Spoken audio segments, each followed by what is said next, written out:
wrestling fans, and welcome to the Wrestle Talk Podcast. For the next 2 hours, we will bring you the latest pro wrestling news, in-depth analysis of all your favorite promotions from across the globe, and much, much more. We will also bring you exclusive interviews with the greatest professional wrestling personalities on the local, national, and international levels. If you want to follow the Wrestle Talk Podcast, check us out online at www.wrestletalkpodcast.com. You can also follow us on Facebook, Twitter, YouTube, and Instagram.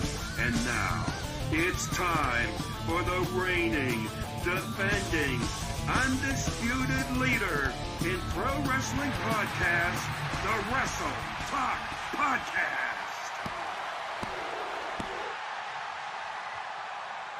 Good evening, ladies and gentlemen, and welcome to this week's episode of Wrestle Talk Podcast. Hold on one second here. We're going to get that audio taken care of here. And that's right. It is going to be for the next 2 hours right here, WrestleTalkPodcast.com, and all of our great social media outlets. Sorry for the late start this evening. We had a couple of technical issues. But again, of course, Luke Roberts taking care of those as best he can. And tonight we're going to have a great program. Internationally renowned professional wrestling referee James Beard is going to be joining us here on the program at approximately 8:30 this evening. We're going to have an opportunity to talk all things professional wrestling as well as the Hall of Fame. And you know something? We're going to go ahead. We'd be remiss if we did not bring in my broadcast colleague, a man who knows a lot about the world of professional wrestling. We're going to bring him in, the one, the only, the Alpha. Alpha, how are you doing this evening? Trying to unmute my microphone there. I'm doing good, Luke. It's good to see you. It's been a while. Haven't been on the show, and we haven't had a one-on-one like this since what? I want to say episode 390 something. I don't even remember. Well, I say it's been a long time, but again, tonight we're going to have a lot of great things here. We're going to have the shoot and shout segment. We're going to have the high spot segment. We're going to have an interview with very well-known, internationally recognized referee James Beard on the program. We're also going to have the FWWC, and of course, we're going to be remiss if we don't get in a little bit to take a field trip here on the Wrestle Talk Podcast. Yes, you heard me right.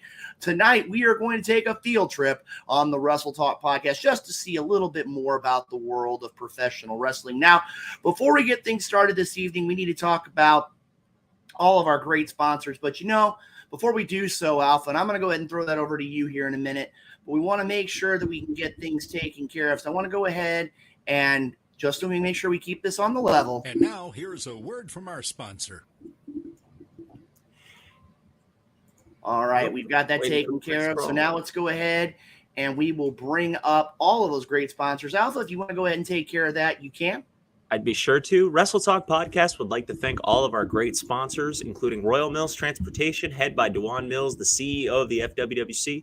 Rathbun Engravings, it's where you can get our Wrestle Talk Podcast mugs for just $20. Nobleman's Barber Lounge in Kansas City, Missouri. Kincaid Arcade at Oak Park Mall. Interstate 70 Sports Media. Little Popeye Designs, it's where you can get your Wrestle Talk Podcast tumbler. And the FWWC, the world's premier fantasy wrestling group. And you know something, Alpha? We're going to be joined by a special guest here this evening talking FWWC. We're going to have that a little bit after 8 o'clock here this evening. Also, we're going to have the snippets of truth as well. Again, as a reminder, we want to go ahead and give you those friendly reminders. Welcome to the Wrestle Talk Podcast. Please make sure, as Alpha's pointing to you, that you like and share the broadcast to all your friends. We have been picking up steam as of late, and we don't want to slow down here on the Wrestle Talk Podcast. Also, as a reminder, if you want to follow us online, WrestleTalkPodcast.com. And as a great reminder, as you see that across the bottom of the screen, make sure to use those hashtags WTP and hashtags Let's Talk Wrestling. And I'm so happy you can do that, Alpha, because you're thinking much farther ahead than I am. Now, Alpha, I'm going to tell you right now, I had the opportunity. I mean, again, I've been traveling the world myself. And Jay Wade and Chris Rodell and the Maestro Jeremy Carp are going to be having the opportunity to go to the Hall of Fame next week. But like I said here, after we take care of the national anthem, and that's one of the things that's very important to the Wrestle Talk Podcast, once we take care of the national anthem, we're going to go ahead and make it a point that we're going to take a field trip. And again, it's going to be showing people just a little bit more. We've talked a lot about professional wrestling here. We've talked about promotions all across North America. We've talked about international promotions. We've talked about the Professional Wrestling Hall of Fame that was in Wichita Falls, Texas. We've talked about the one up in Schenectady, New York. We've talked about professional wrestling businesses. You name it, we've talked about everything professional wrestling. And tonight we're going to have just another opportunity to do so. But you know, Alpha, we got to take care of a little bit of business each and every week. So at this point, ladies and gentlemen, we ask that you please remove your caps, place your hands over your heart, as we do each and every week, pay homage to the greatest country in the world, and that is the United States of America.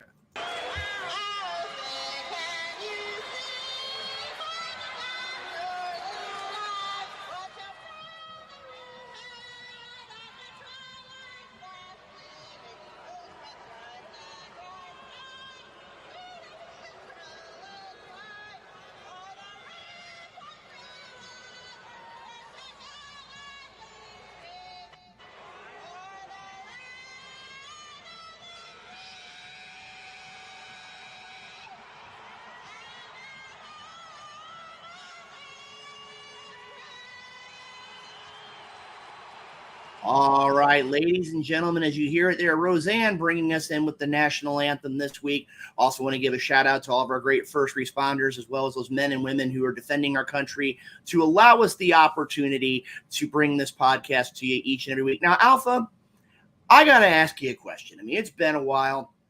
What in your mind has been the biggest thing going on in the world of professional wrestling as of late? Oh, man, that's such a loaded question because so much has happened in the span of like 2 weeks. But if I have to be perfectly honest, it's got to be Jey Uso taking the Universal title off of Roman. Or at least what happened with the Bloodline. Like, it's got to be Bloodline easily because I'm not even keeping up with WWE, and I'm still kind of like, okay, but I want to see this though. I mean, what do you think? Well, right now, first of all, I want to say one of the coolest things that's been going on in the last couple of weeks is the opportunity to have all these great viewers. We had Aaron Wallace and Little Jamie. We had Assad joining us and Eric Booten joining us, longtime friend of the show, known him many, many years, and look forward to seeing him here again in the days and weeks to come. I got to tell you right now, I think the biggest thing in professional wrestling is just all the different major events going on. I mean, you had Money in the Bank this past week. We're getting ready for Blood and Forbidden Door. Got Forbidden Door has been in the books. We also got the event in London that's going to be taking place soon enough. Yes, very soon. Oh my gosh! And I know for a fact that they made a opportunity here for us to. I believe that the Survivor Series is going to be coming back to the Midwest as well. So I mean, again, we got a lot of great things going on in the world of professional wrestling. But you know something, Alpha? We're going to go ahead, and as I said before, we're going to take a trip, okay? Now, again, I'm going to have to apologize here. I don't know if the technology is going to cooperate with us or not, but I'm going to see what we got. Now, for a lot of you who don't know, I am very well traveled in the world of professional wrestling. Not even going to question it. But I had an opportunity this past week as a part of some of my business endeavors to visit a place, and I'm hoping that the technology will let me bring this up here. And again, bear with me if it doesn't. I'm hoping that it will, but we shall see. I had an opportunity to, and let's see if it'll work for us here. We'll put them right up here in the middle. Had an opportunity to go to Hogan's Beach Shop in Orlando, Florida. Now, I got to tell you right now, Alpha, you are a Floridian. Correct. I'm not mistaken. And you had an opportunity to take care of things. And I got to ask you, have you ever been here? I actually haven't. That's the annoying part about this is that I think my uncles told me and then other coworkers and Culvers have told me, and I know about it, and yet I haven't taken the opportunity to go. And I feel ashamed as a Floridian wrestling fan to admit that because I feel like everybody's been there. Yeah, that is true. But like I said, right now, we're going to see if we can get these photos to come up here. First one we're going to bring up here. Hopefully, I'll cooperate. Right here. Look at that. Oh, my God. You got to see this? I'm jealous. Yes, I did. It's actually a ring inside Hogan's Beach Shop in Orlando, Florida. And just to let you know, there were a lot of different pieces of wrestling action taking place as well. Our next photo was actually, from my understanding, this is the motorcycle that was used to bring Eric Bischoff into the ring during the opening of Monday Nitro. I mean, a great motorcycle. I also heard it was used for one of the Sturgis Road Wild events. The next one might be a little more ahead of your time, Mr. Alpha here. Try me. But right now, we're going to go ahead and let me see if I can get the technology to cooperate. Tell me what that is. Oh, my God. Is that Thunder Lips? Wow. Give Alpha a gold star here. That is a picture of Thunder Lips. Rocky 3, I believe. Rocky 3 with a replica of the championship belt that he wore in Rocky 3. Now, Alpha, you're a pro wrestling fan. You're definitely going to know this one. Did you actually meet him? No, that's not him. That's actually a mannequin of Jimmy Hart. Well, it looks pretty damn close. Oh my gosh. Love to see the Mouth of the South. Oh my god. And well, we still got more here. A lot of fans are professional wrestling fans at heart.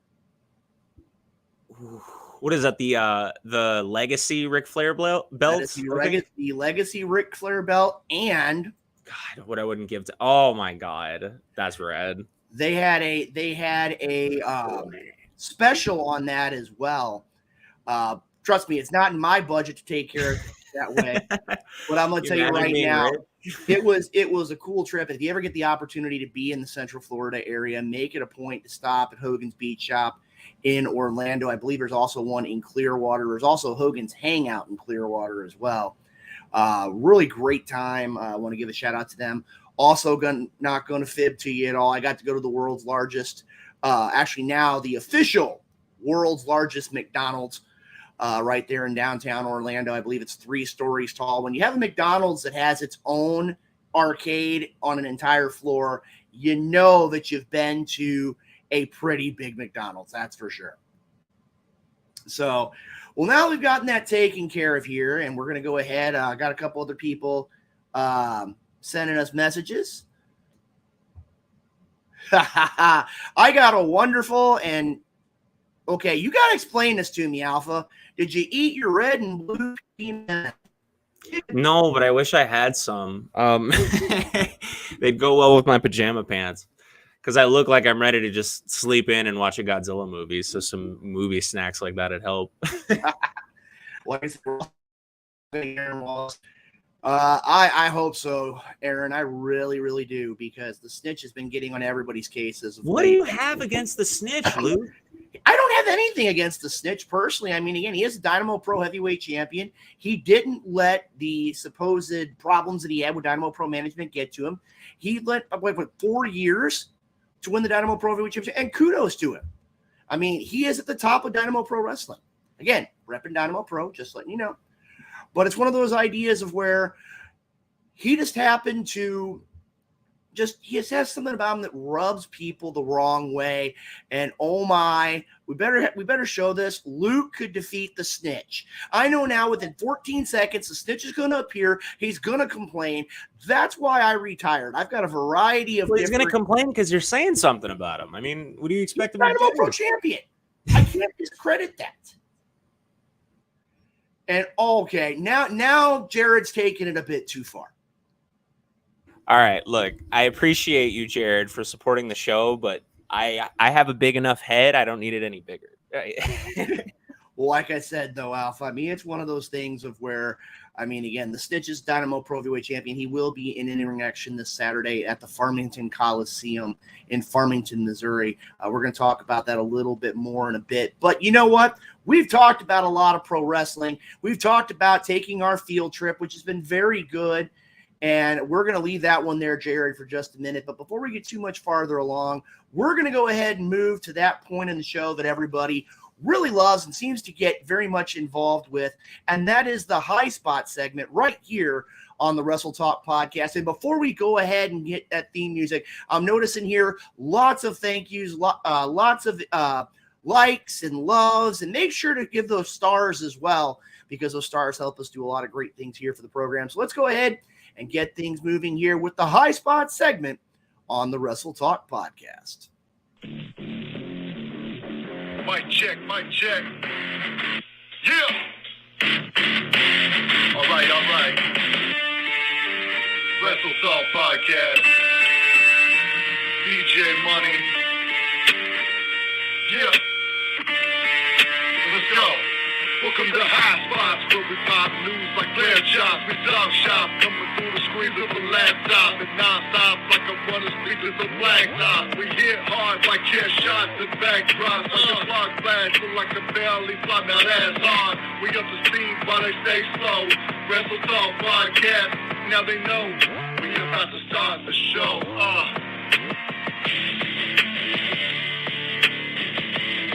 You'll love to hear it. Oh, yeah. DJ Money bringing us into the High Spot segment. If you ever need music or, or graphics or album covers or you name it, make it a point to check out our good friend DJ Money, also known in the professional wrestling world as Titan down in the greater Georgia area. Great rates, very quick time turnaround.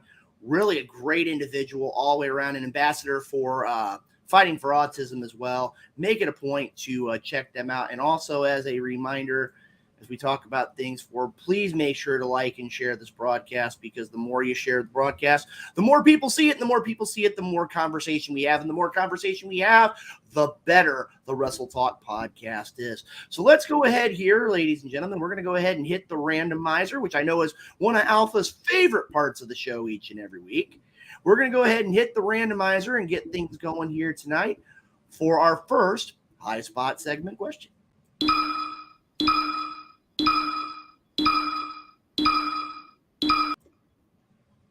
All right, let's go ahead and pull up that first High Spots question.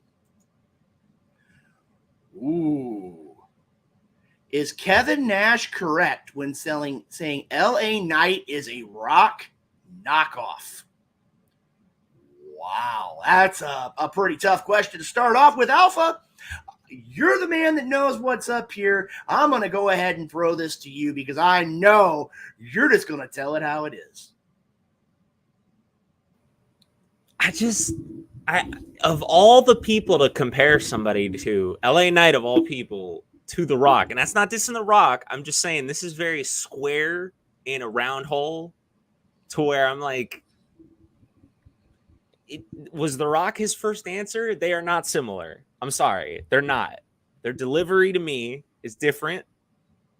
And I think everybody can agree that the yeah chant is over. And that is the modern equivalent of a what chant, but it's better because it only applies to LA Knight. Only he can do the yeah, so it's better than the what chant, in my opinion. Because everybody does the what chant, and I get sick of it. So no, he is not like The Rock. Unfortunately, Kevin Nash. I get you right there. And again, thanks, Jared, for sharing that. Yes, Jared. 100%. I'm going to tell you right now, I got to disagree with both of you. And here's why. Right now, as we look at things here, one of the things I learned many, many years ago in the world of professional wrestling is the best professional wrestlers, the most well-rounded professional wrestlers, not only need to amp themselves up, sometimes turning the knob to 11 or 12, but you got to look at it from the perspective, too, that they take things that they know work. They don't steal a persona or anything like that. To me, I see a lot of Dwayne The Rock Johnson in LA Knight. I do. I do also, though, I see certain avenues of a Steve Austin.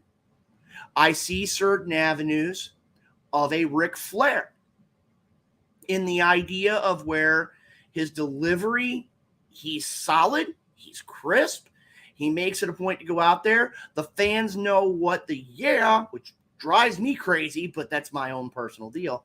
But you also remember at the end of the segment, when you look at what's here, and again, we're talking about that, you know the tagline, L.A. Knight. And that's the big thing.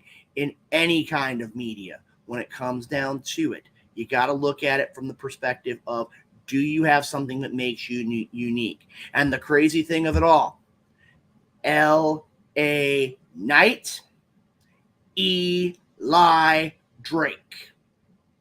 Doesn't have to make that much of a change to make it work. Now, you know something here? Jared's going to get me fired up here tonight. An opportunity to be on Issues with Wrestling with our good friend Christopher Miles here on Sunday. And he makes comment. Everyone copies from everyone. The moveset, the walk, the talk, the promo style. I almost want to disagree, because you can mimic anybody you want. But when it comes down to it, once you've done it, it becomes a part of you. And that's the thing. LA Knight is making that into himself. And I genuinely like it. The one thing that is really kind of making me kind of sad is that I don't think we're going to get as long of a time with an LA Knight as we should. And again, I think that was because he spent a good amount of time in Impact Wrestling. He knew what was up. He basically honed his craft. And I think he came to the WWE, to the main roster, just a little bit too late. We're still going to get him, but we're not going to get the complete LA Knight that we should have. So at this point, Alpha, you want to add in here?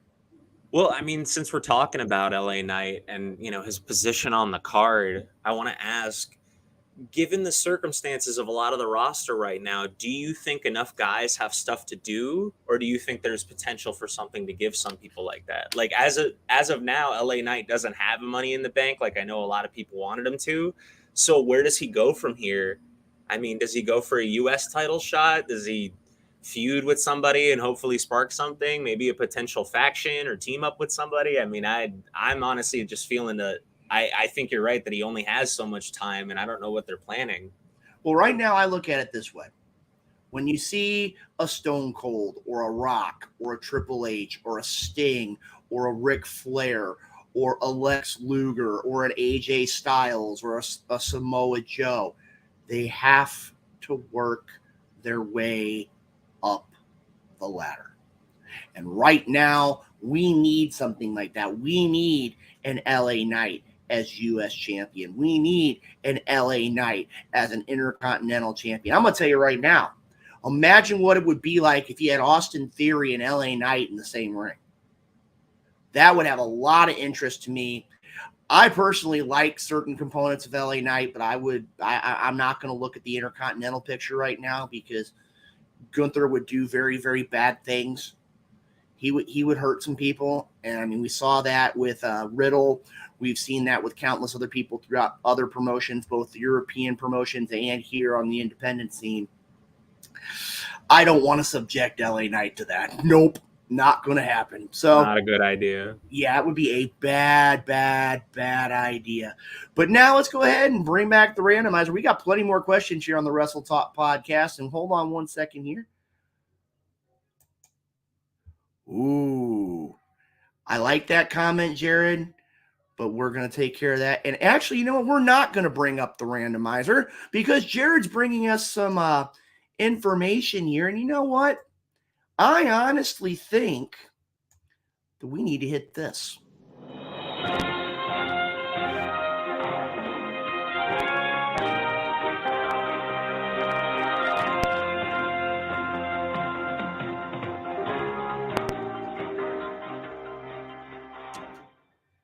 All right. And again, I want to bring this up here because if this is true, this is something I think it would definitely be something to discuss here. We have not confirmed this yet. Hopefully we can here before too much longer this evening, that Brian Pillman Jr. has supposedly announced his departure from AEW. Alpha, I got to throw this to you here. I'm going to go ahead and try to see if I can do some research and see if I can confirm or deny this. Right now it's a rumor, but I got to ask your thoughts. Supposedly the rumor floating around is Brian Pillman Jr. has left AEW. Wow. I mean, I guess I'm hoping he goes to greener pastures, I guess. I mean, assuming he wants to continue wrestling at all. I mean, maybe he's had his fill. Maybe he plans. I mean, do you see him going to WWE, maybe an Impact Wrestling? Because, I mean, well, I can think about it. Well, right now, Alpha, as you're talking about it, I'm going to go ahead here, and I'm not going to bring it up on the screen, but I'm going to look at what I've got here, brought up from, I believe it's from PW Insider. it reports that Pillman's contract has expired. His last event was on May 13th at a live House Rules event. Right now, I'm going to tell you, if it's true, I think it's a very, very noticeable loss for AEW. And that's one of the things right now that a lot of the wrestlers that were first hired by AEW are now leaving the company. I mean, another one that pops to my head is Fuego del Sol. Another one that could have had a ton of stuff done with him. I definitely think the potential for Fuego del Sol, and I think you're right that they're currently in an issue right now where seeds that could have been sowed for later didn't ended up, getting fallen by the wayside because a lot of people started coming in, and now the rotation is really former Ring of Honor guys and non-WWE guys, your Omegas, your Ospreys, and it's kind of annoying. I can definitely see the frustration because Brian Pillman Jr., I'm not saying, he's at that stock yet, but he has the potential to be. I mean, he's got the name brand, his father, it's there. And that could be golden sand slipping through AEW's fingers. And we'll only have to find out depending on what happens in the future. Yeah, and right now, we got a comment here. What happened to Too Fast, Too Fuego? We're just going to leave that one there. Too Fast, Too Fuego, and Too Fast, Too Fuego, too. Now then, since we've gotten that taken care of here, and honestly, my view is, and I just want to throw this one out here, simple yes or no question, Alpha, because I know you're a very busy man. Brian Pillman Jr., before he went to AEW, was part of the MLW roster. Do you see him going back to MLW? Yes. Okay. Do you see Brian Pillman Jr. going to an Impact Wrestling? Yes. And do you see Brian Pillman Jr. going to the WWE? Yes. Okay, you heard right here from Alpha. Let's go ahead here, and we're going to bring up here the randomizer again. Now we have that information. Thank you, Jared, for sharing that with us. We're going to keep eyes on that as we go along here as a part of the Wrestle Talk podcast. So let's go ahead and hit that randomizer once again for our next High Spots question.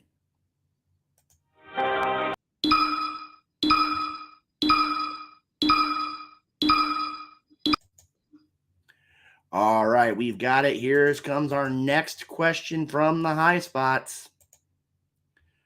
Will Damian Priest be able to successfully cash his Money in the Bank briefcase if he continues as a member of the Judgment Day?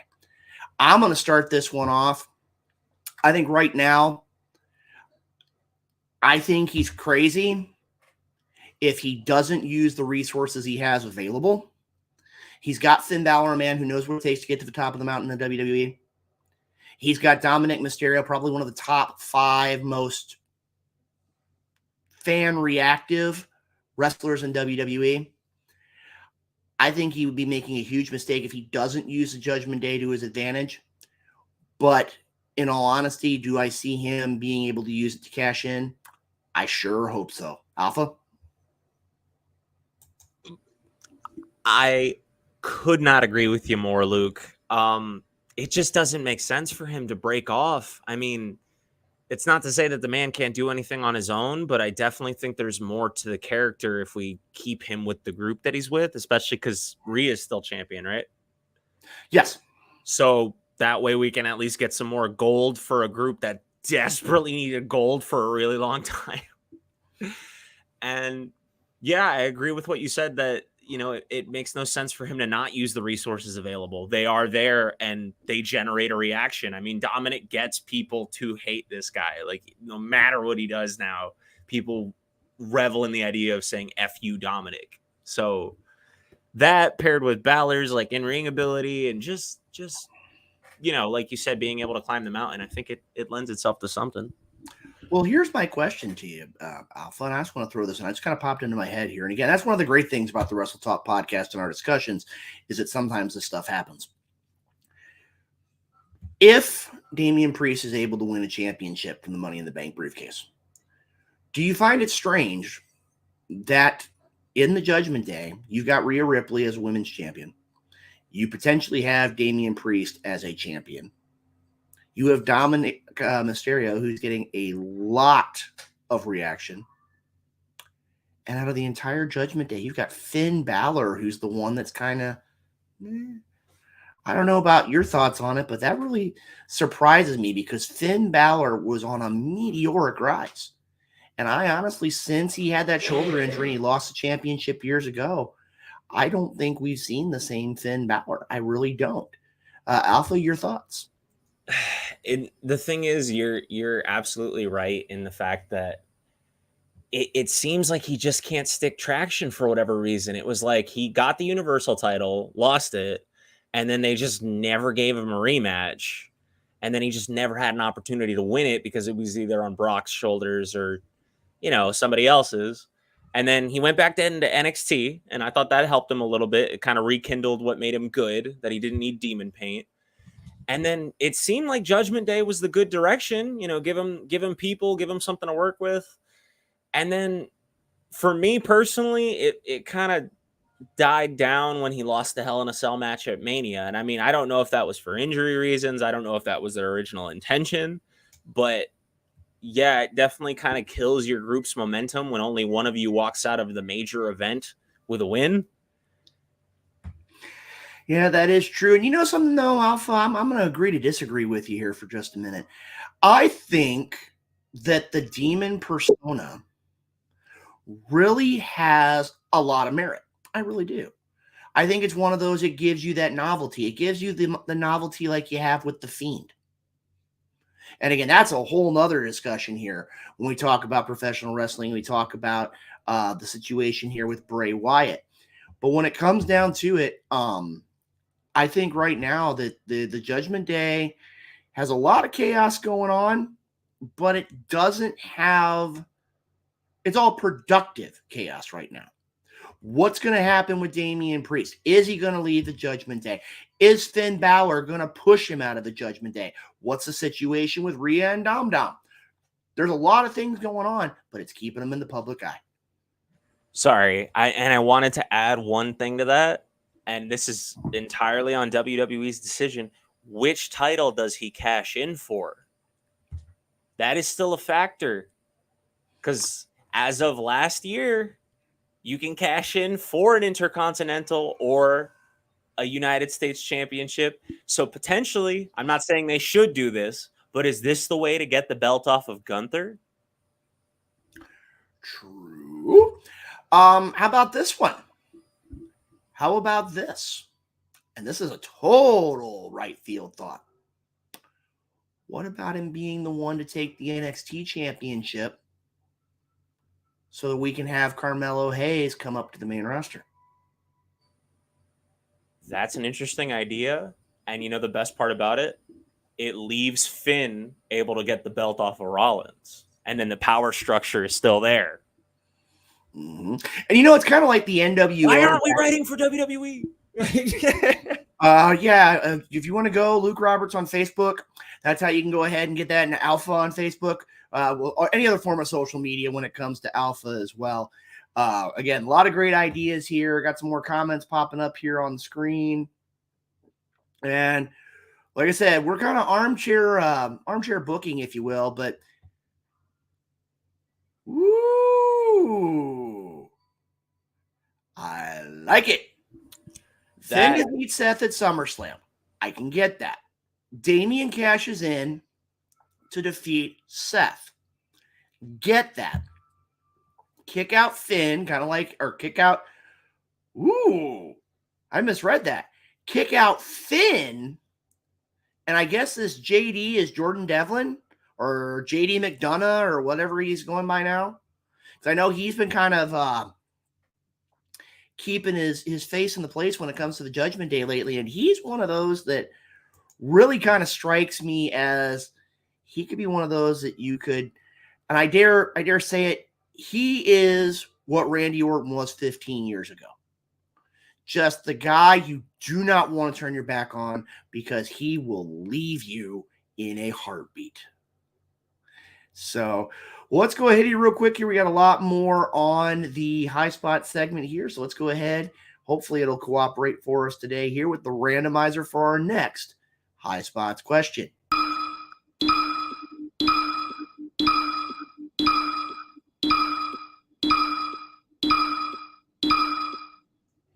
And we fixed it.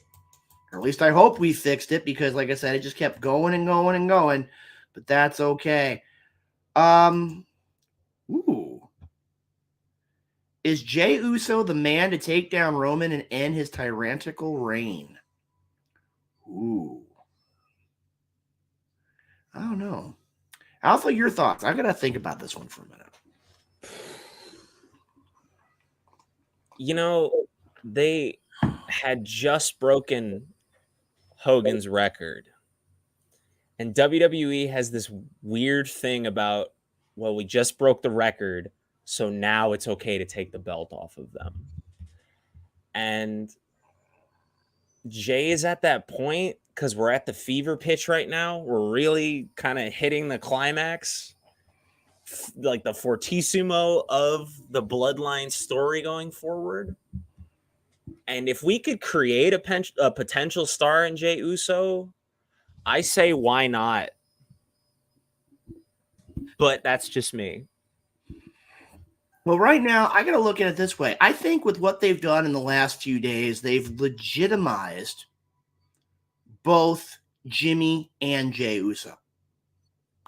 And I don't want to see the Usos break up, because I think since we really don't have any kind of regularity with the New Day, and there are a few other tag teams like the Brawling Brutes, I think that they are probably the staple of tag team wrestling right now in the WWE.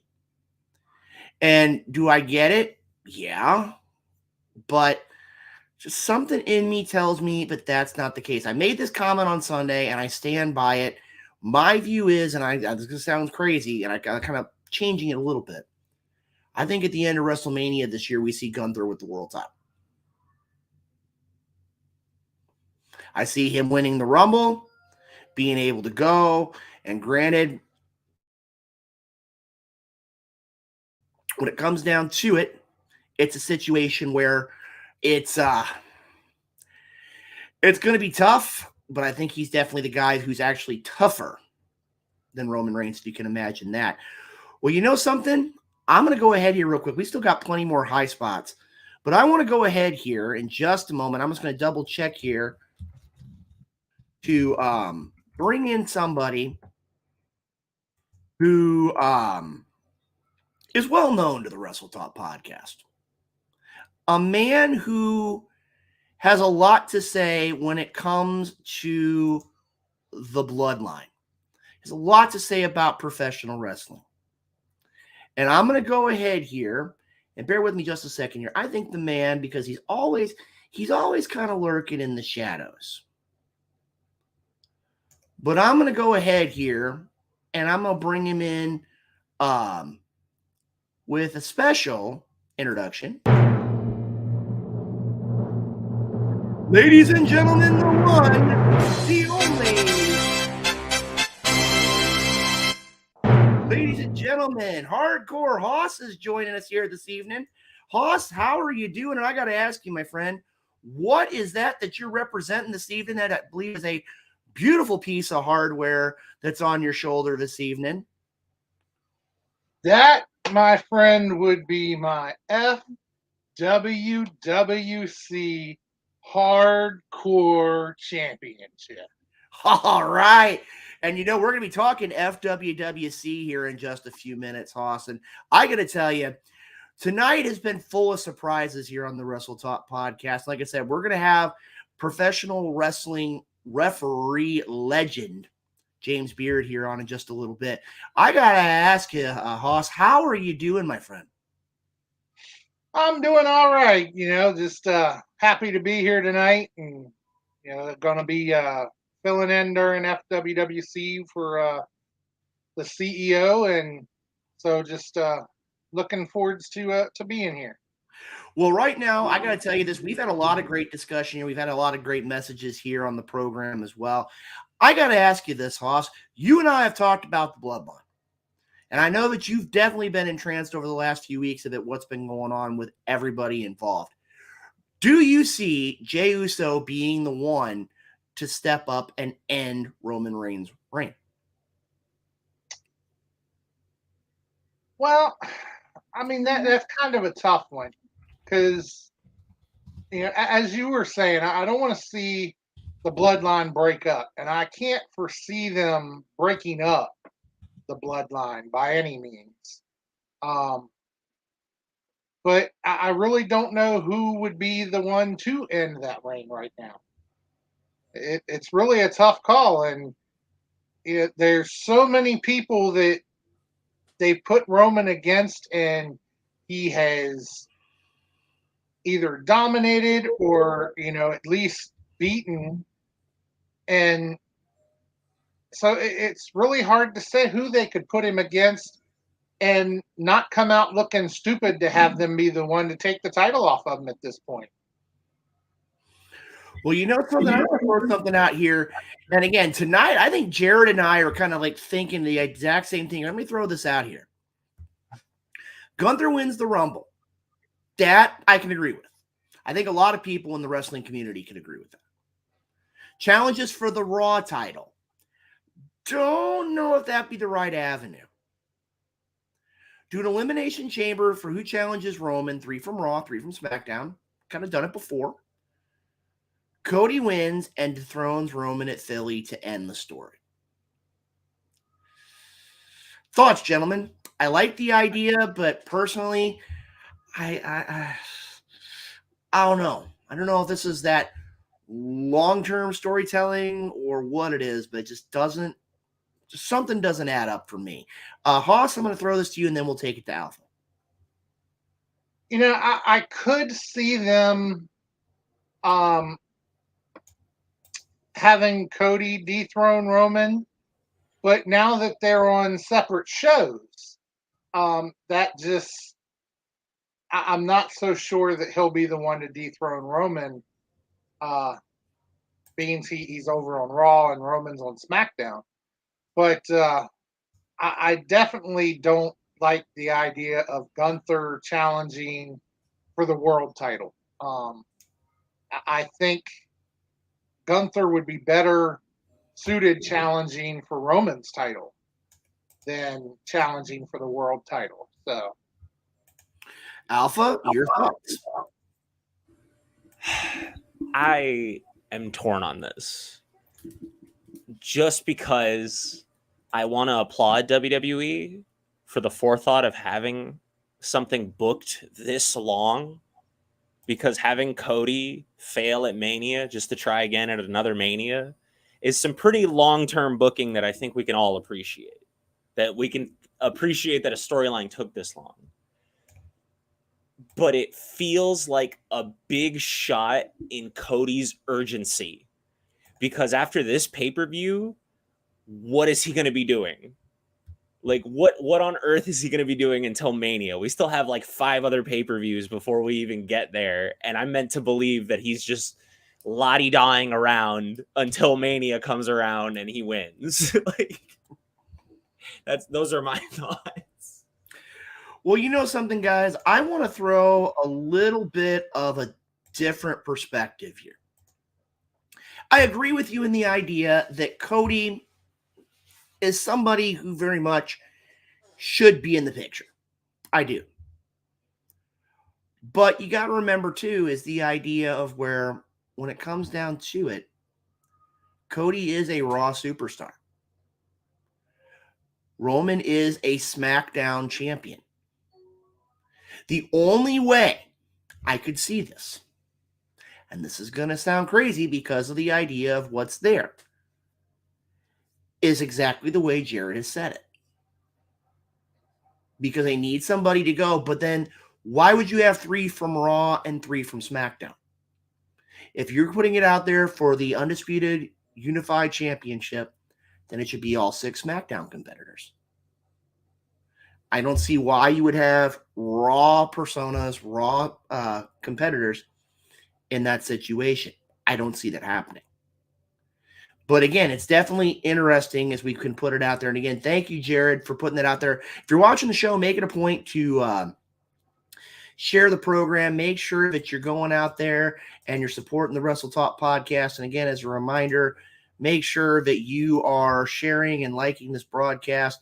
And again, WrestleTalkPodcast.com and all your great social media outlets for everything in the world of professional wrestling. Now, gentlemen, let's go ahead here. We got time for, it looks to be one more comment. We're going to go ahead. Actually, going to be two more because I do want to go ahead. You know what? No, we're going to go ahead and we're going to bring up Aaron's question because a lot of people have heard this rumor, and I want to throw this out here. People have heard rumors that Ronda Rousey is going to be gone from the WWE after SummerSlam. Thoughts? Alpha.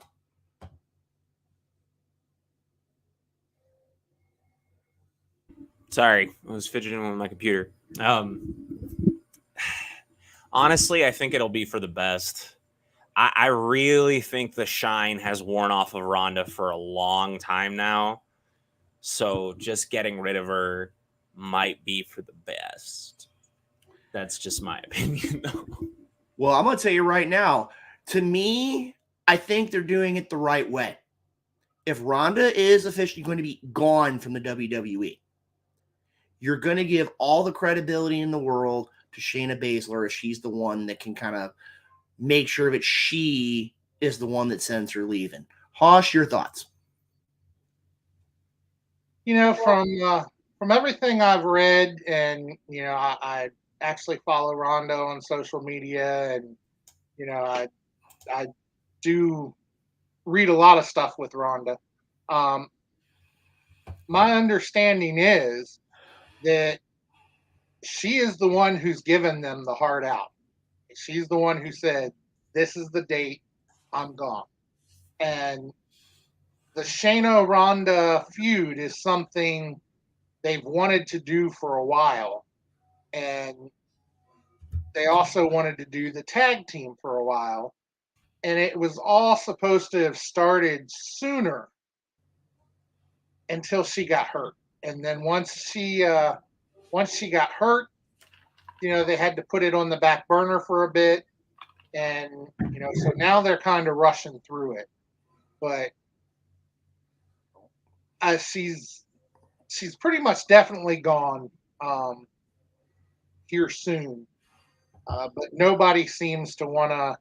They keep saying SummerSlam, but nobody actually wants to definitely put a date on it. Because even the stuff I've read from, you know, backstage writers and stuff, they've all said they've been told that she's got a definite date, but even they haven't been told what it is yet. So it's definitely coming, and I think that Shayna is the best one that they can have take her out. I could agree on that. And like I said, we're talking professional wrestling here on the Wrestle Talk podcast. Let's go ahead here. We've got just a few more minutes here. We're going to go ahead and move on to the FWWC here in just a couple minutes. But before we do, let's go ahead and throw one more question out here on the High Spot segment.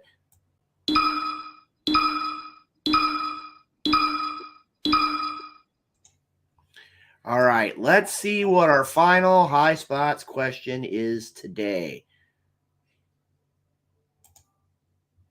Ooh, this is a pretty heavy question.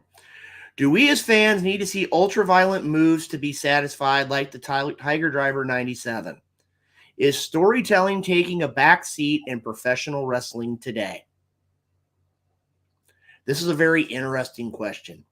And I'm going to go ahead and call the last spot on this one because I've got a wealth of experience. I got a lot to say on the topic. But Hardcore Ross, I'm going to go ahead and go to you real quick here. What are your thoughts about this particular question?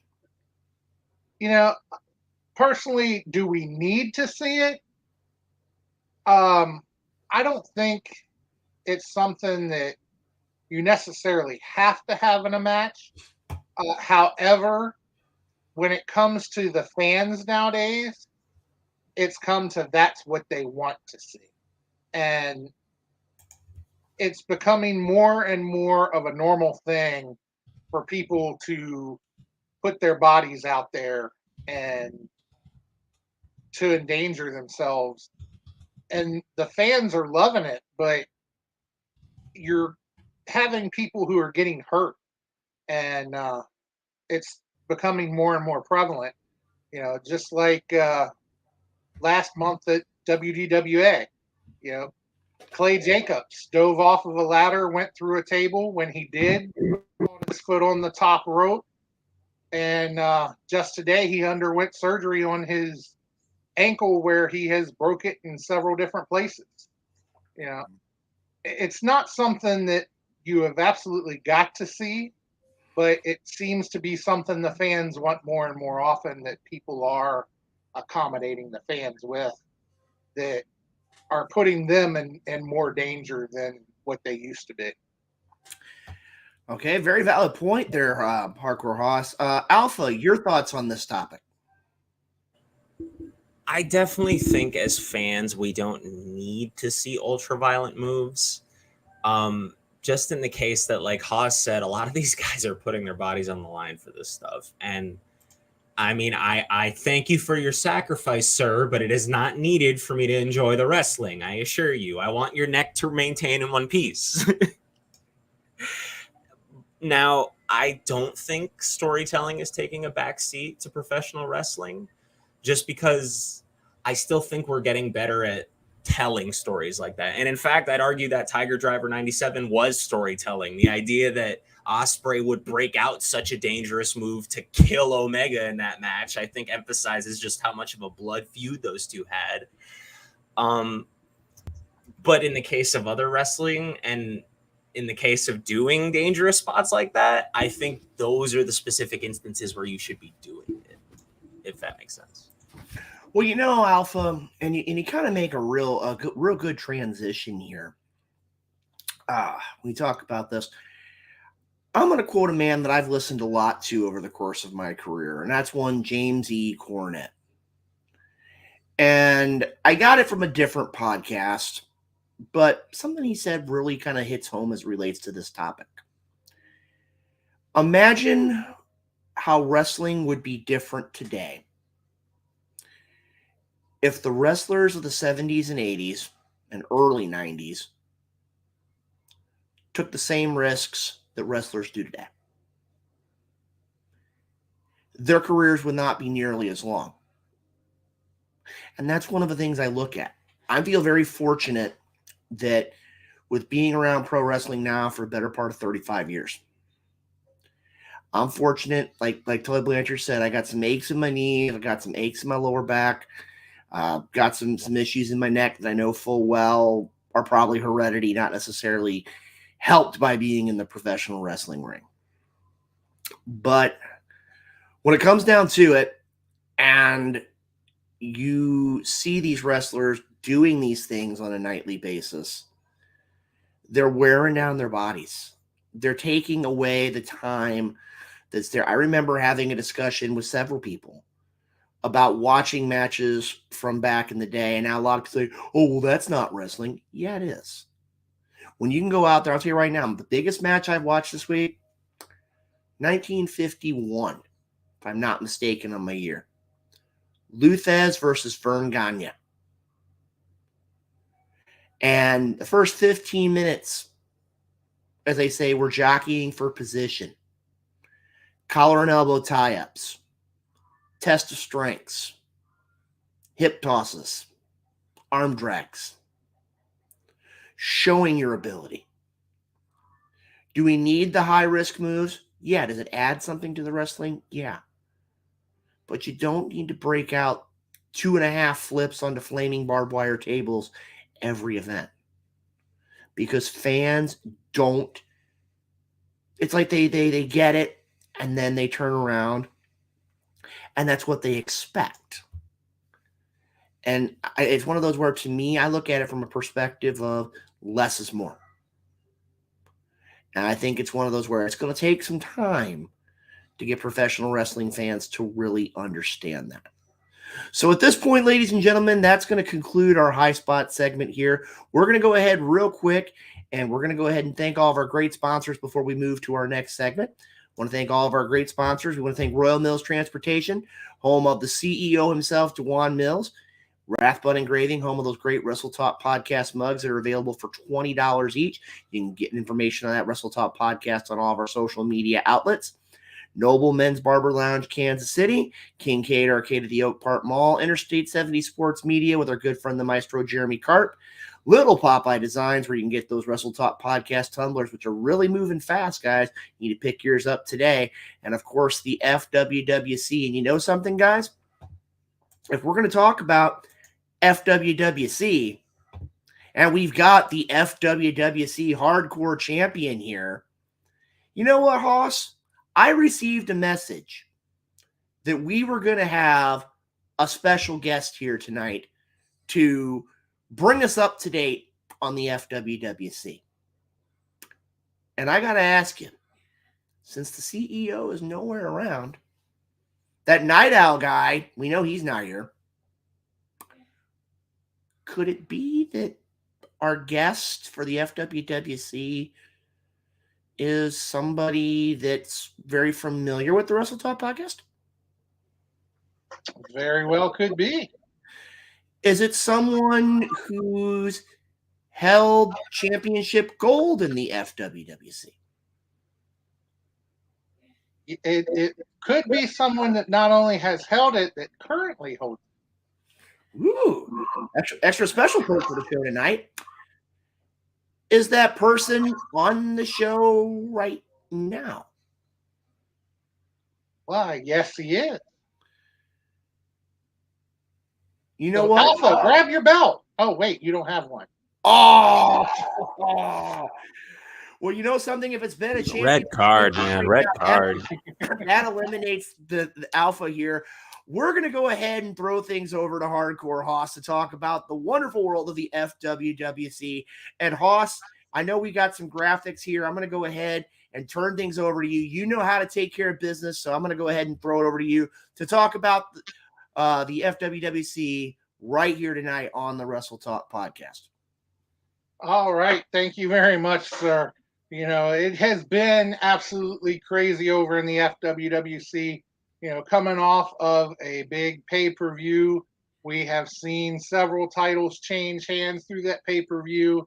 And now we are just on the road to SummerSlam.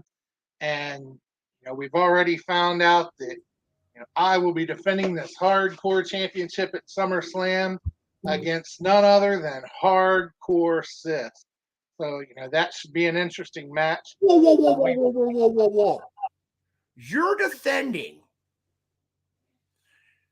Hardcore Hoss is defending the Hardcore title against Hardcore Sis.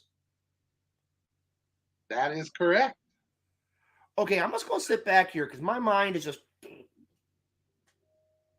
Yeah, so that is just one of many awesome matches that they have booked for SummerSlam. And, you know, there's a lot more to come.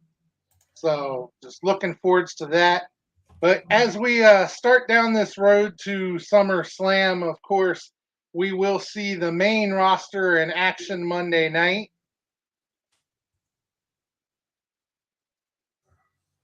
Where we will see, yeah, that's the right one. We will see Swag, Stoner Satan versus the SOF. And welcome back to the main roster. Because, you know, we have seen Stoner got tongue twisted there. Stoner Satan and Savior Saint both come back to the main roster. So they will be in action on the main roster this coming Friday night.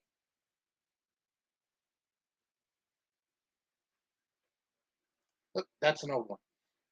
And we also will have another match, which will see the FED in action. And actually, there will be a few matches there on that one.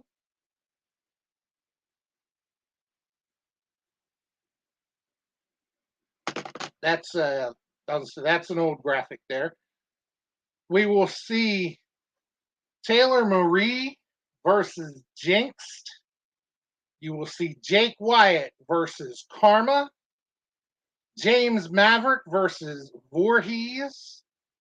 And Fallen versus Robert versus Battle Cat in a triple threat matchup. So Monday night is going to be packed full of action. If you don't know what the FWWC is, you can check it out on the Wrestle Talk podcast page. There's a link there to it, or check out Fantasy Wrestling Worldwide Chapter on Facebook, and we'll be right there.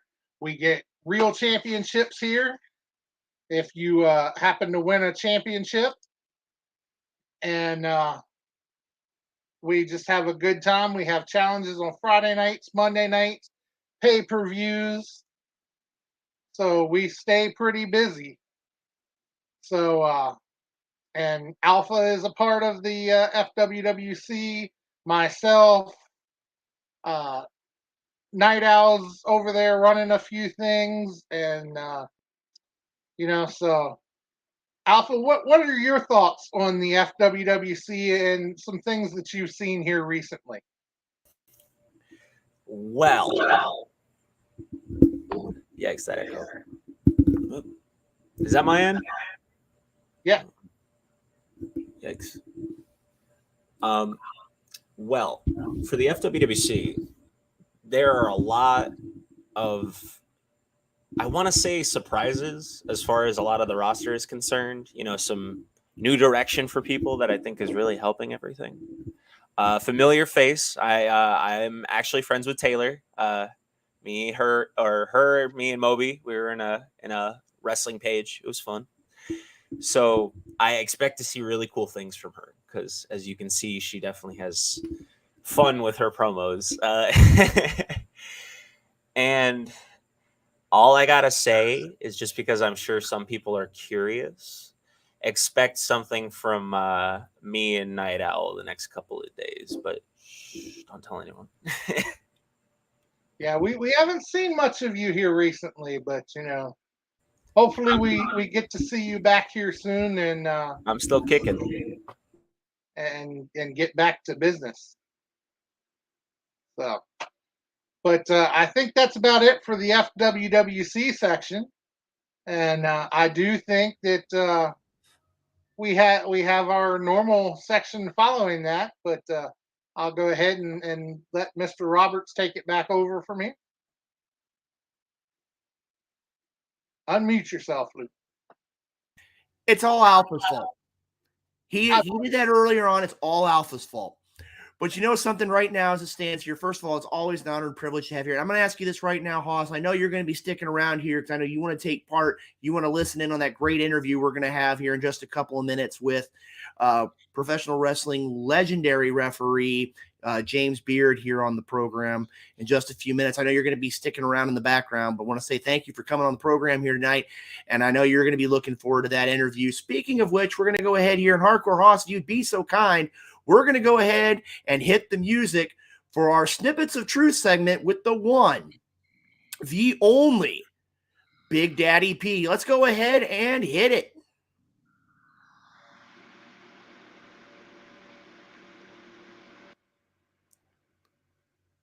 Okay, let's try it again. My computer's running a little slow here tonight for some reason, but well, hold on. Let me see if I can get that for you, Hoss. Here we go. I got it.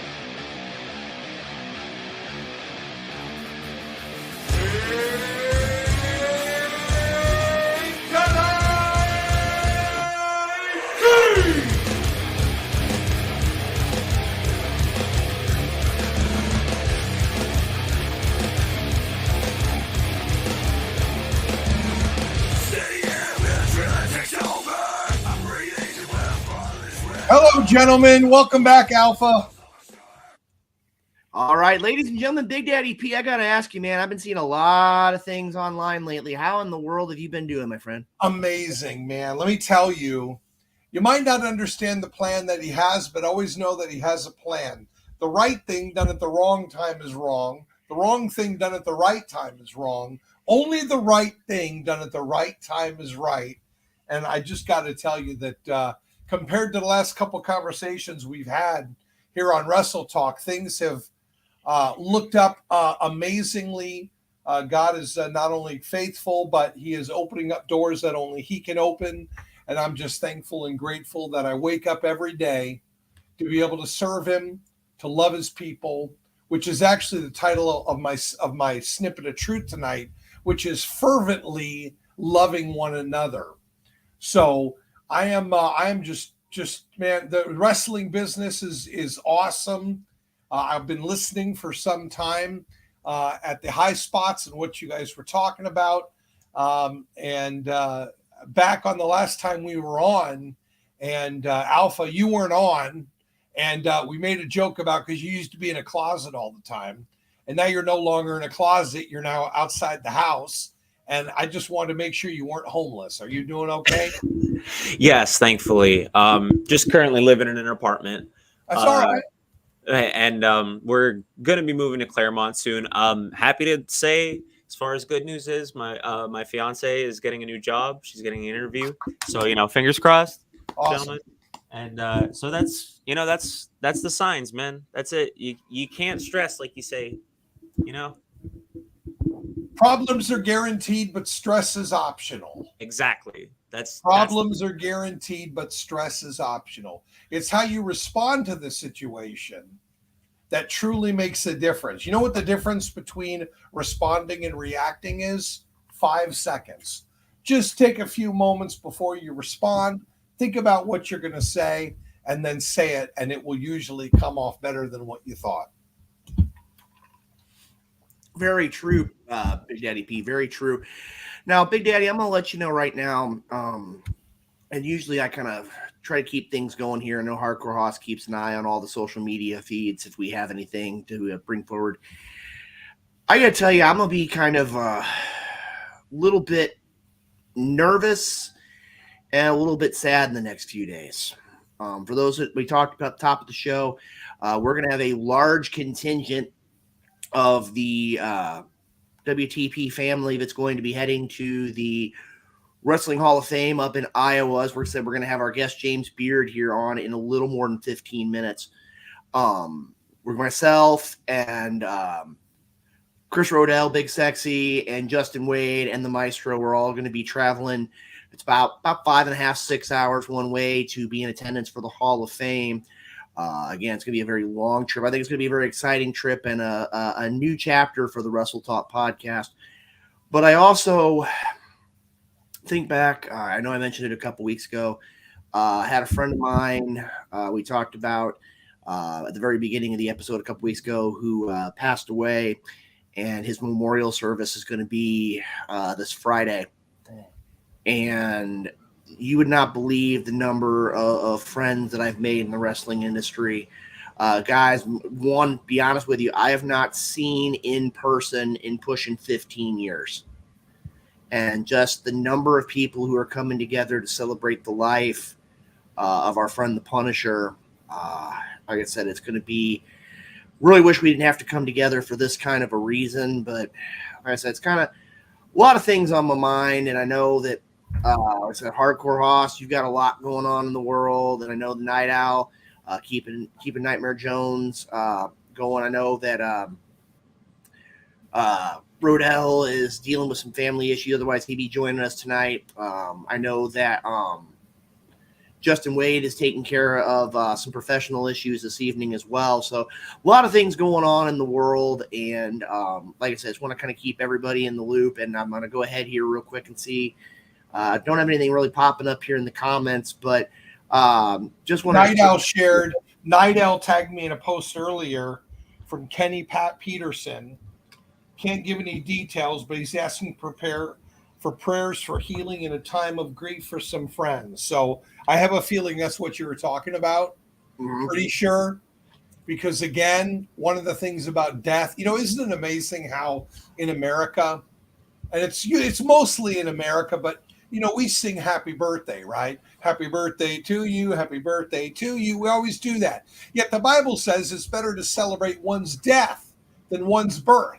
So imagine people saying happy death day to you, happy death. But the fact remains is sometimes loss and death, as difficult that it is to handle, it brings people together.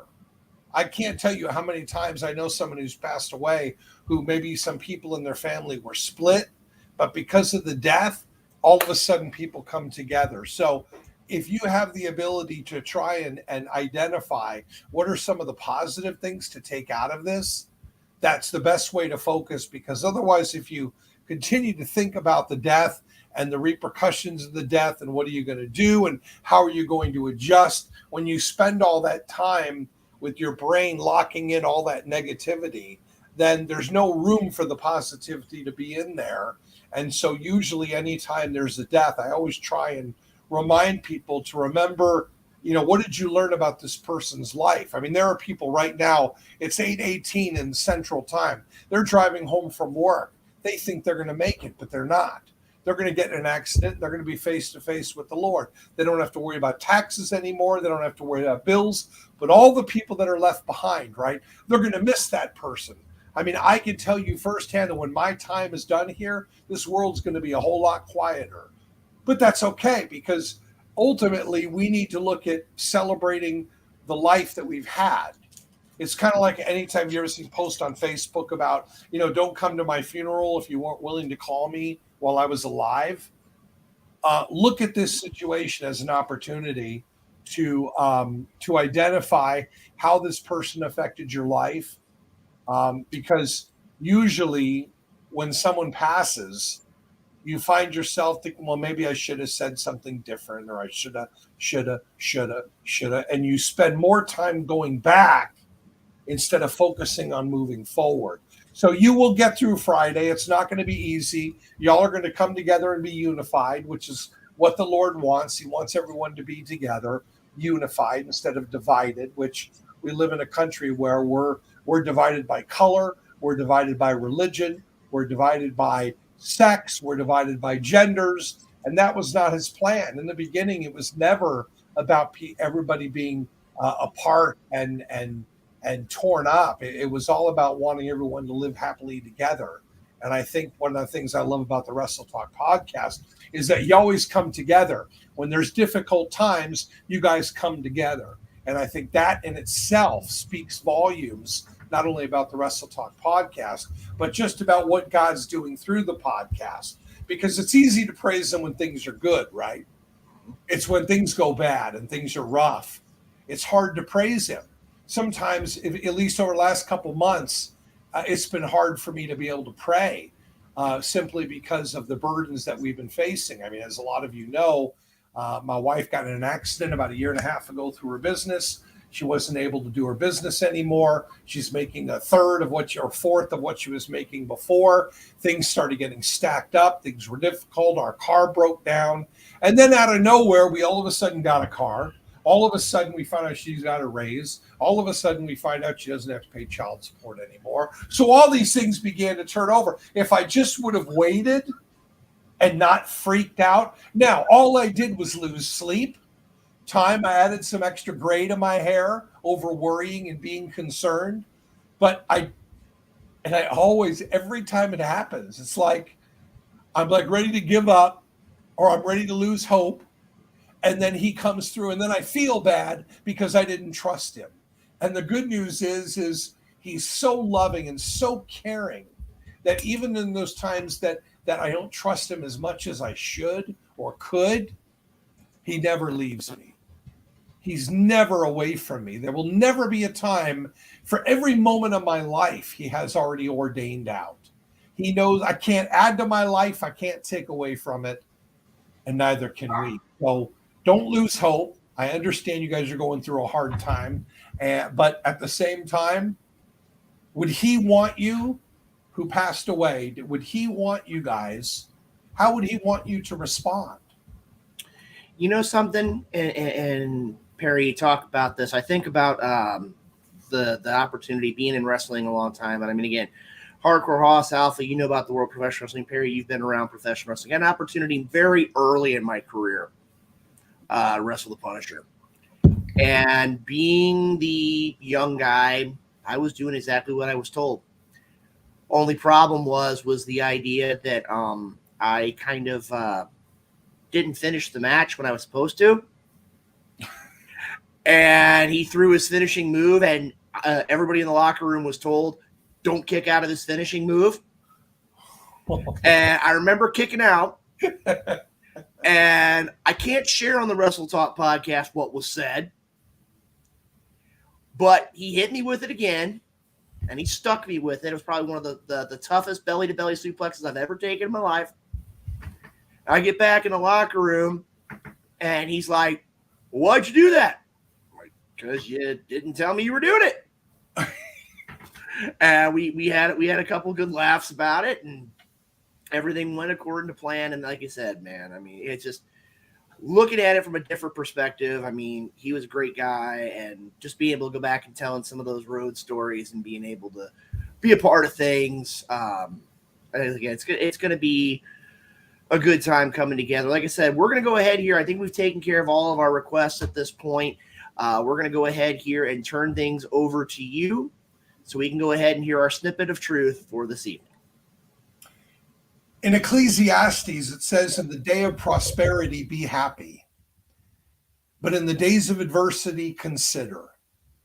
He wants us to consider our life and our decisions, especially during times of adversity, because that's where he wants us to learn the most. I've been called to teach on the topic of fervently loving one another. And when I began looking at the word fervently, it wasn't just something that you just kind of feel like doing, but something that you really desire, that you want to do, something that you want to seek with all your heart, with all your soul, with all your might. The problem is it's easy to love those who love you back. But how about your enemies? How about those you don't like? It's not easy to pray for your enemies. I have ex-wives that are enemies that I've had to pray for instead of curse, simply because when Christ died on the cross, he had them on his mind too. And maybe they made bad decisions. Maybe I made bad decisions. I'm paying for a lot of them now. They're paying for them. The children paid for it. But in the end, we have to remember that he is in control. And my snippet of truth tonight is a very simple word, 4 letters: love. No matter what gifts we have, no matter how much money we have, no matter how much success we have, without love, we have nothing. So continue to love one another. Continue to encourage one another. If you find yourself in a situation where you're backed up in a corner and you don't know what to do, turn to him, trust him. Let him guide you. Let him lead you. There might be people listening right now who don't have any relationship with God. They've never put their faith and trust in Christ. All they've done is continue on in their life, and things have gotten to a point that they can no longer control, and they don't know what to do. That's a great opportunity to trust him. So I want to encourage you and challenge you today that if you've never trusted the Lord with your problems, with the situations that you're in, give him a try. He ain't going to let you down. I can think about a lot of times that I wanted to give up and quit, but then he reminds me, I'm the one that brought you here. I'm the one that created you. I'm the one that gives you breath and life and love. He made us in his image. So if you wonder why you love people so much, and you might think it's a fault because people mistreat you, let them mistreat you. They will stand before God for what they do, just like you will. But you have an opportunity right now to love one another. And I just want to challenge you to pay attention to those who are around you, because they might not tell you they're hurting, but they are. So continue to reach out to those that are close to you. Continue to love them. Continue to be an encouragement, because in this world, we have too many people who are spreading hate instead of love. So love fervently, love with a zeal and an excitement for life, so that when they look at you, they might not have ever read Matthew, Mark, Luke, or John, but they read you because you're the fifth gospel. Recently, there's a video of me on YouTube called The Fifth Gospel. My rap name is The Rev. And one of the lines in it has come to me over these last couple weeks so much. See, the enemy wants me to fake it till I make it. So as I was writing the lyrics I wrote, so he wants me to fake it till I make it like he wants me to shake it. But I'd rather drop it for real so that my friends can make it. Because I'm the REV, the Rev, he made me, the ambassador of truth. Do you see? I shared that with you today because although you might not have a gift in music or you might not have a gift in maintenance or whatever it might be, God has given you a gift without a doubt. Search for it, find it, seek it, and then obey it. That, my friends, is your snippet of truth for tonight. And I thank you for the opportunity to be able to present it. All right, ladies and gentlemen, the snippet of truth from Big Daddy P here this evening. Now, Perry, we're going to be joined here in just a couple minutes by our guest, international referee James Beard. And I got to ask you right now, I want to go back to the last question that we had here just a few minutes ago. And I want to get your thoughts here. We've been having a lot of these as it relates to bringing you here on the program. I was talking about, do wrestling fans need to be seeing moves like Tiger Drivers and things like that to be satisfied in the world of professional wrestling? Well, first of all, you have different audiences with different desires. I mean, if you take the age ranges from 5 years old to 15, I don't think they care so much about the moves. In and as much as they love the excitement and the energy that comes along with the promos and with the matches. Once you start getting up in ages, you start hitting that 30 to 40, 40 to 50, okay? Especially some of the older workers, they didn't use any of these moves. I loved what you were talking about, how in the past, and you watch these old wrestling matches where, you know, you can win by a simple body slam, right? But today you watch it and you could jump off the cage and do some fancy move and it's 1, 2, kick out. Matter of fact, a lot of the matches today, what frustrates me is I know that each match lasts anywhere between 4 to 8 minutes. And so I always know, nope, he ain't being pinned. Nope, I can pretty much call it now. And even the all the matches in Money in the Bank, I pretty much knew what was going to take place. I mean, we've seen wrestling so much that you can almost pinpoint, right? And I knew that, matter of fact, but what did shock me was that they did pin Roman, but it's how they did it. It's the style in which a baby used a heel maneuver to win. That's why I think he's not going to be champion. Matter of fact, I'm about to make a prediction of the future champion. I think LA Knight's going to be one. There's no doubt that Gunther is going to be one, for sure. But there's a lot of up-and-coming guys who we haven't even seen yet. Carmelo Hayes, again, a future champion if he stays happy or healthy. And by the way, on NXT Stacks is on tonight. So excited, Jake Tucker.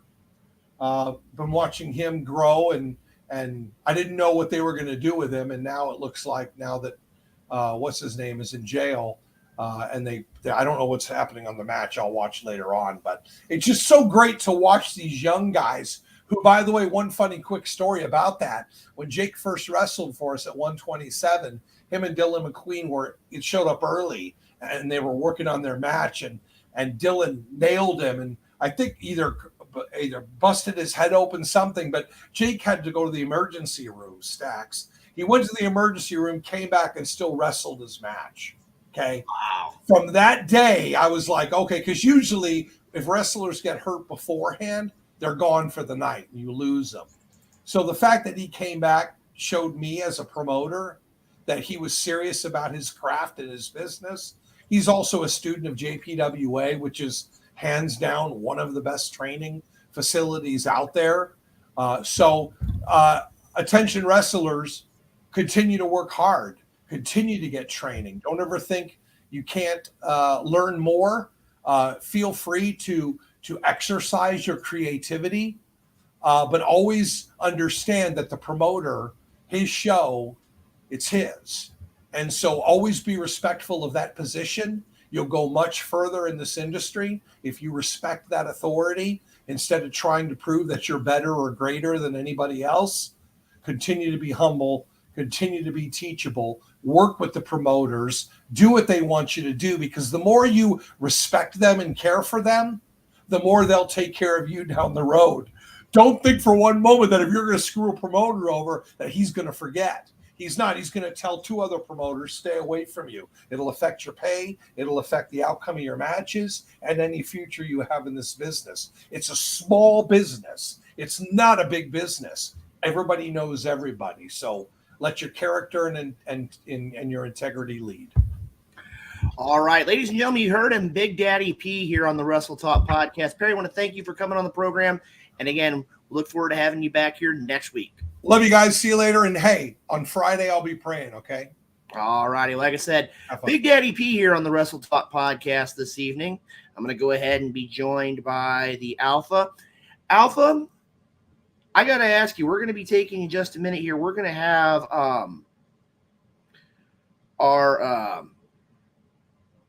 our friend James Beard on the program.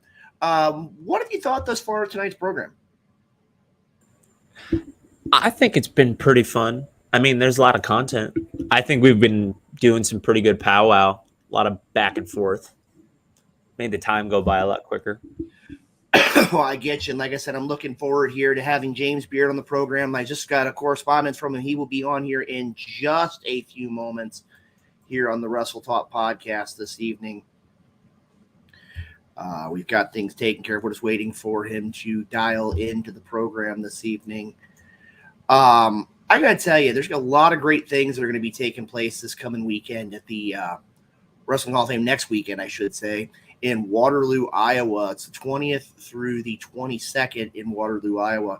If you get an opportunity to do so, you need to make it a point to head up there. Great night of professional wrestling, several inductions. They're going to have a great wrestling event with Impact Pro Wrestling. I was made aware that, man, it scares me to death, Attila Khan will be in action as a part of the Hall of Fame. I want to give a shout out to him. He's going to be competing at the event as well. A lot of things going on here. Real quick here, we're going to take care of a couple things to make sure our technology is going. I do know that James Beard will be joining us here in a minute. We're just waiting here for things to get done. Now, Alpha, it was a high spots question, but I'm going to ask you because you follow pro wrestling, especially AEW. I know you've been following Blood and Guts. I want to ask you before we get James on the program, I want to go ahead and ask you, do you have any thoughts as to who's going to be the final members for these teams? I know for a fact a lot of people are saying Ibushi. That's the word I've heard through the grapevine.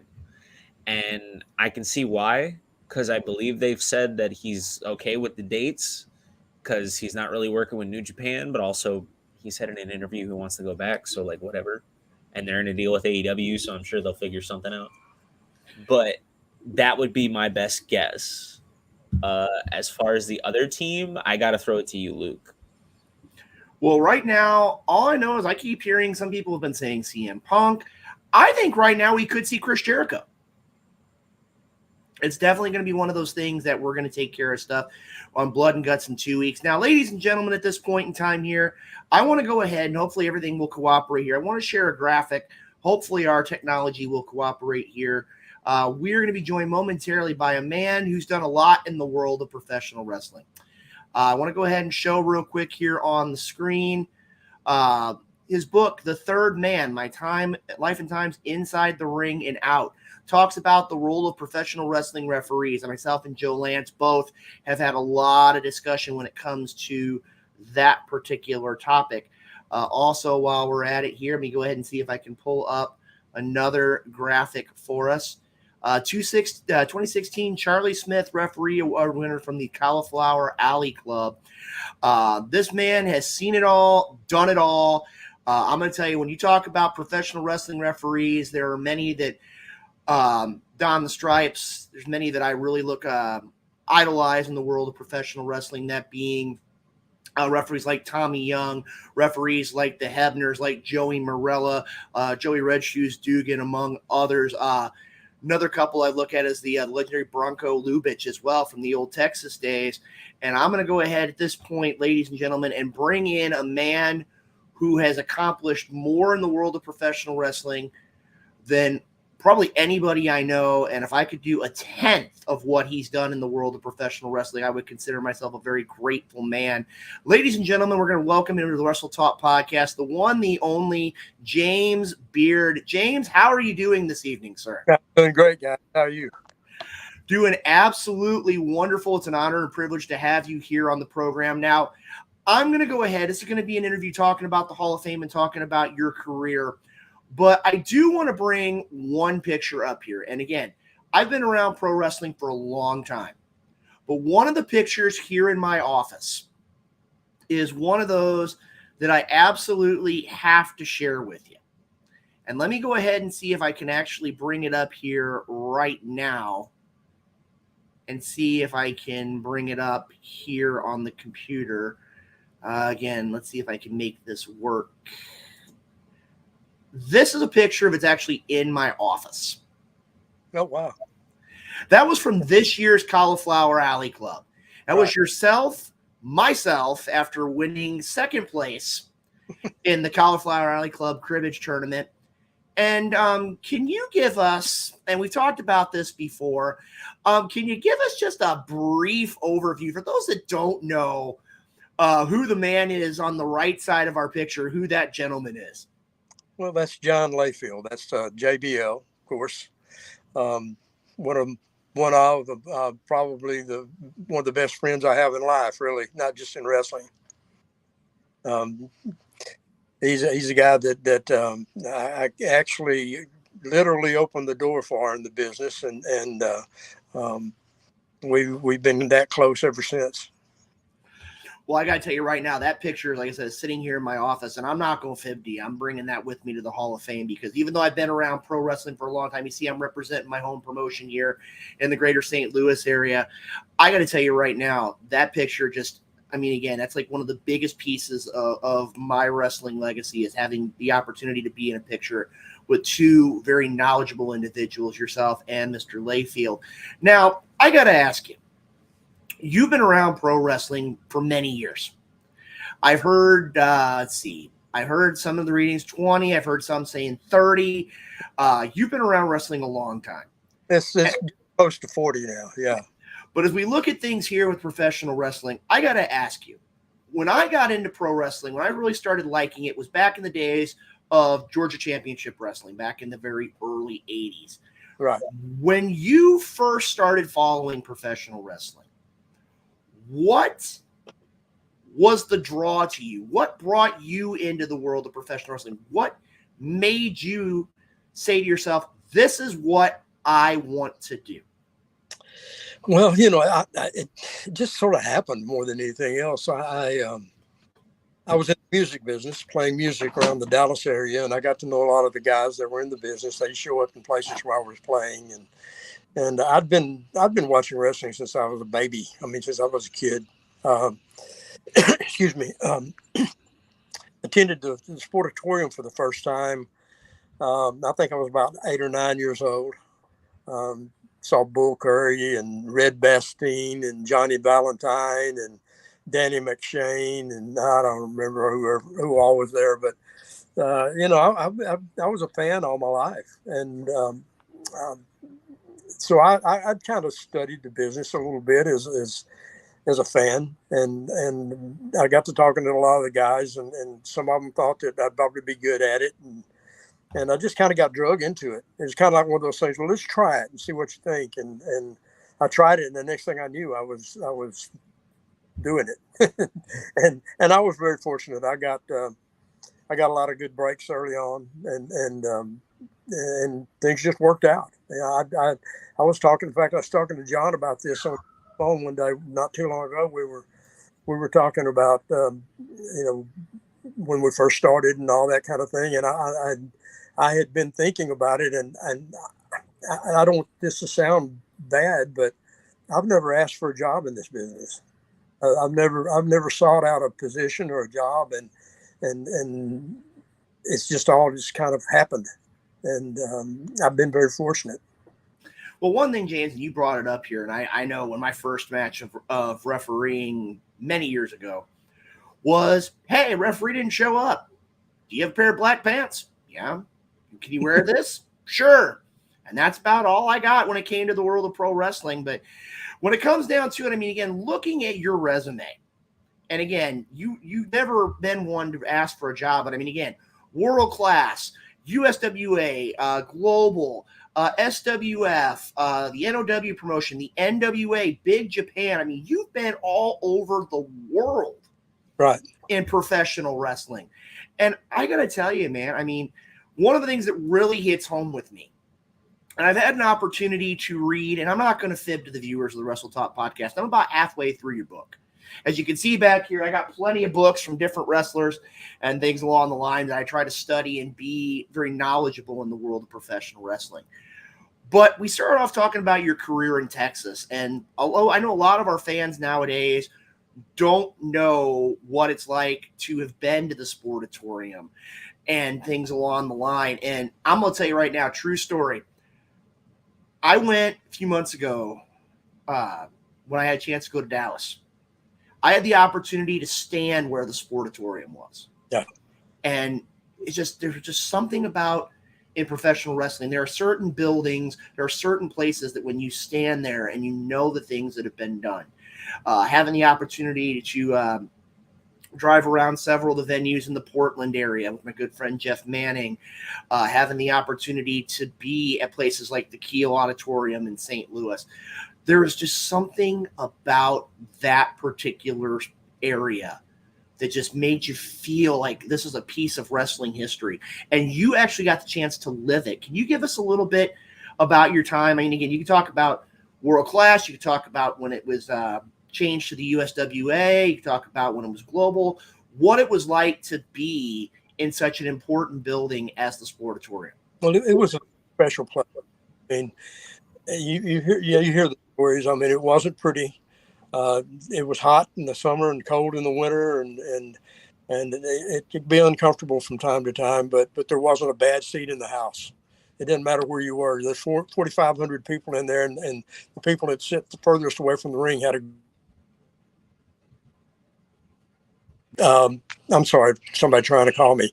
But it was just an amazing place. I call it home still.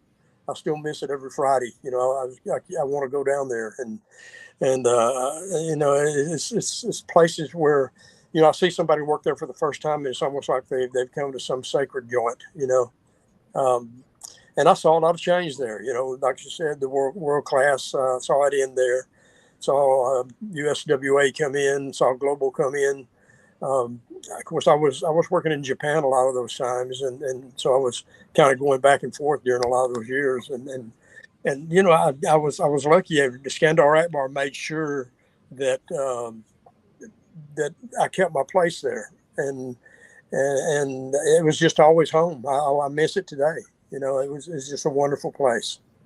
Well, you know, when you talk about down there, I mean, you talk about some of the referees I grew up watching. I mean, again, watching Georgia Championship Wrestling, watching referees like watching Tommy Young, or watching a referee like a Joey Morella, or as I said earlier in your introduction with Johnny Red Shoes Dugan, or referees along those lines. I mean, you had the opportunity to be an official with referees like David Manning, Rick Hazard, Bronco Lubitsch, Ralph Pulley, I believe, was a referee at some time down in the Texas area, as well as kind of slipping between there and announcing. But the names that you've been around, I mean, again, looking at your book and looking at the stories that I've seen that you've told, I'm going to go back here because, I mean, I could take the whole show talking about some of them you talked about. Wrestlers like Dick Murdoch, Johnny Mantel, the Cowboy himself, Frogman LeBlanc. That's a name that if you haven't had an opportunity to find something on that, just the name itself, you will not be disappointed. Let me say, I keep up with all the guys that are still around pretty well. And you mentioned Frogman. I mean, I just heard from him today. He was just diagnosed with pancreatic cancer. So I just, you know, everybody keep their, you know, he's another one of those guys, keep him in their prayers. It's like Black Bart's fighting cancer right now. So a lot of my friends are struggling with one thing or the other, but I want to keep them in your prayers and your thoughts, if you don't mind. And like I said, I mean, again, that's one of those we just had in the previous segment, our snippets of truth. And again, that's one of the things we always make sure to keep those kinds of things we're talking about. And kind of ironic, we're talking about wrestlers trying to keep in contact. Had a good friend of mine in the professional wrestling business passed away a couple weeks ago. And I told the story about how we're, and you know, being in professional wrestling, that this is how it goes. It's this and this and this. And when you hit this move, that's it. Yeah. And I was still kind of new. And I kind of kicked out of somebody's finisher. And at that point, I'm like, yeah. But, I mean, again, you had an opportunity. I mean, again, you got to see people like the Von Erichs, like Skandor Akbar, like Steve Austin breaking into the business. You had wrestlers like Chris Adams. I mean, JBL. I mean, your knowledge base is a who's who of professional wrestling. And I do want to kind of shift gears here a minute, because there's a lot of people in professional wrestling that know about the Texas wrestling territory, that know about things like the NWA. But one that stood out to me, and not a lot of people talk about it unless you really have a knowledge of the professional wrestling industry, and that was when you had an opportunity to be involved with SWS in Japan. And I'm not going to lie to the listeners. They've kind of grown to know that from me and my years of experience. I don't know a lot about the SWS. Can you share with our viewers a little bit about your time there and what made that particular promotion so important? Well, it was an outlaw promotion in a way, although it had a lot of money behind it. In fact, that was kind of a knock on it at first for some of the magazines and the press over there, and some of the other wrestling organizations. Tenyu actually was kind of the leader of that, and they kind of took guys from New Japan and from Baba and other Onita, all the other organizations there, and created a new organization. And the idea originally was supposed to be a strong style promotion and featuring that kind of wrestling. And Kendo Nagasaki Sakurada was the guy that brought me over there. I'd gotten to know him here working in Dallas, and for some reason he liked me, and it just, in fact, we were standing behind the curtains watching a match one night, and he just said, "You have a passport?" And I said, "Yeah." He said, "Okay, you go to Japan." And that was, it was that quick, I didn't even know he really liked me that much, but it was really, really an incredible experience. The whole thing, they had a big grand opening in Yokohama, 2-night deal, had 17,000 people both nights. The idea was to have different dojos, and then of course the foreigners, the gaijin, and they all would wrestle against each other, and it was a great format, I thought, to begin with, and the opening was just incredible. I had no idea what I was getting into, and I thought I was just going to be like, it's going to be one trip to Japan, and I can say at least I went there. That was the idea for me. That's how I felt when I went. And after my second night, I finished my last match that night, I was called into the office, and the owner of the company came up and shook my hand and handed me a pretty considerable bonus. And when I went to get the regular pay, Kabuki, who was doing that, he said, "Okay, you come back next month." And that started my Japanese career. I mean, from then on, I was in Japan for several years, going back and forth with them and a couple other companies. So it was an incredible break for me. It really made my career because it made a big deal over here. Global was going on at the time, and they made a big deal out of me being over here, and it just pretty much put me in. I guess it kind of put me in a position to where I was kind of made in the business, and that really helped a lot as far as my future, I guess, future in the business is concerned. Because after that, it was everything was easy, and I loved it over there. I loved working with the Japanese guys. The problem with SWS is that they ended up making a deal with Vince, which kind of caused some problems with some of the guys that were involved in the origination of the business over there, and they kind of divided after a while. That's why it split up. They didn't like the idea that they were working with WWF at the time. I had a good time with it because I got to work with all those guys and all the good Japanese guys too. But when they split, Sakurada, the guy that with the money funded a couple of other promotions, and Sakurada took a few guys, and of course I was being loyal to him, so I left and went with him too. So, but that was a very unique organization. I think ultimately the association with WWF hurt them, and I think that it probably would have done a lot better if they just stuck with a strong style and kept bringing in guys from here that were more fitting to that. Well, right now there was multiple reasons here, and we brought our broadcast colleague, the Alpha, on here.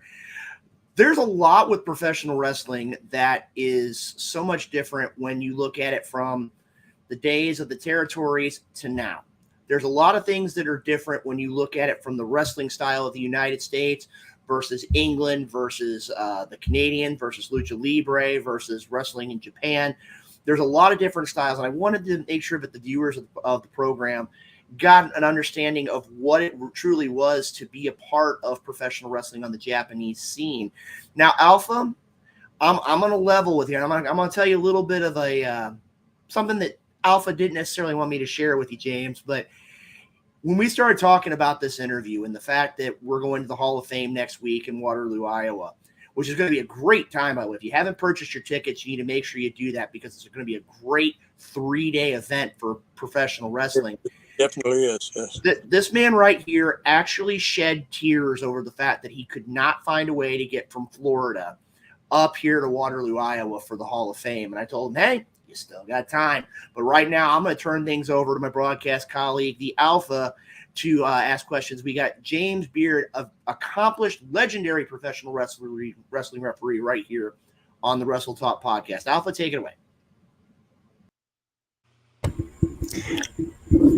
It's a pleasure to meet you, James, and I'm glad that I have the opportunity to get to talk to you.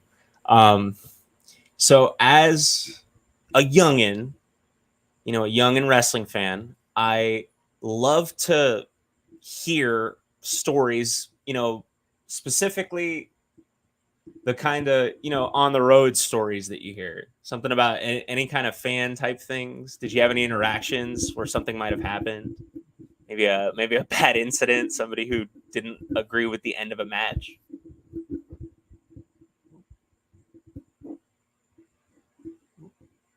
Can you hear me?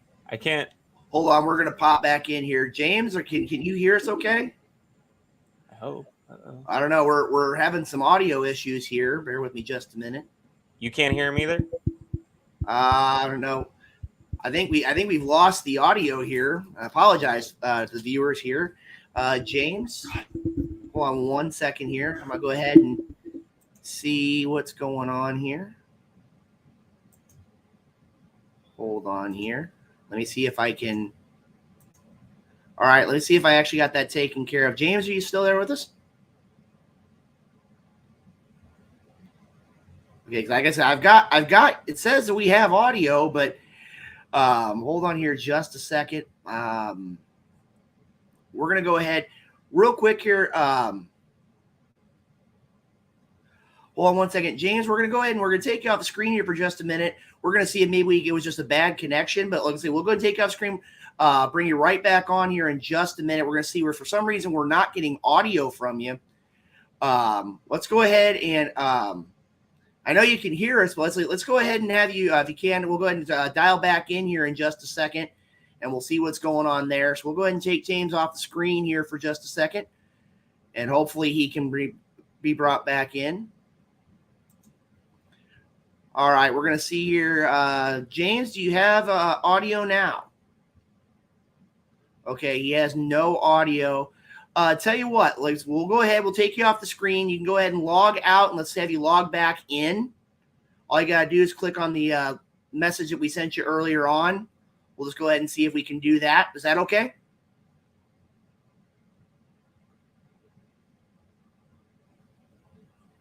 Okay, hold on 1 second here. We're going to go ahead and see if we can have him re-enter. Okay, still not getting any audio. So, James, are you able to? I don't know if you've been your microphone's muted. Let me see if I can see with our technology here. Okay, and it's not cooperating here. James, tell you what, let me go ahead and I'm going to log you all the way out, and we'll see if you can log all the way back in. It'll take us just a couple minutes to get the technology done here. Apologize for that. I don't know what's going on with our technology, so hold on just a moment.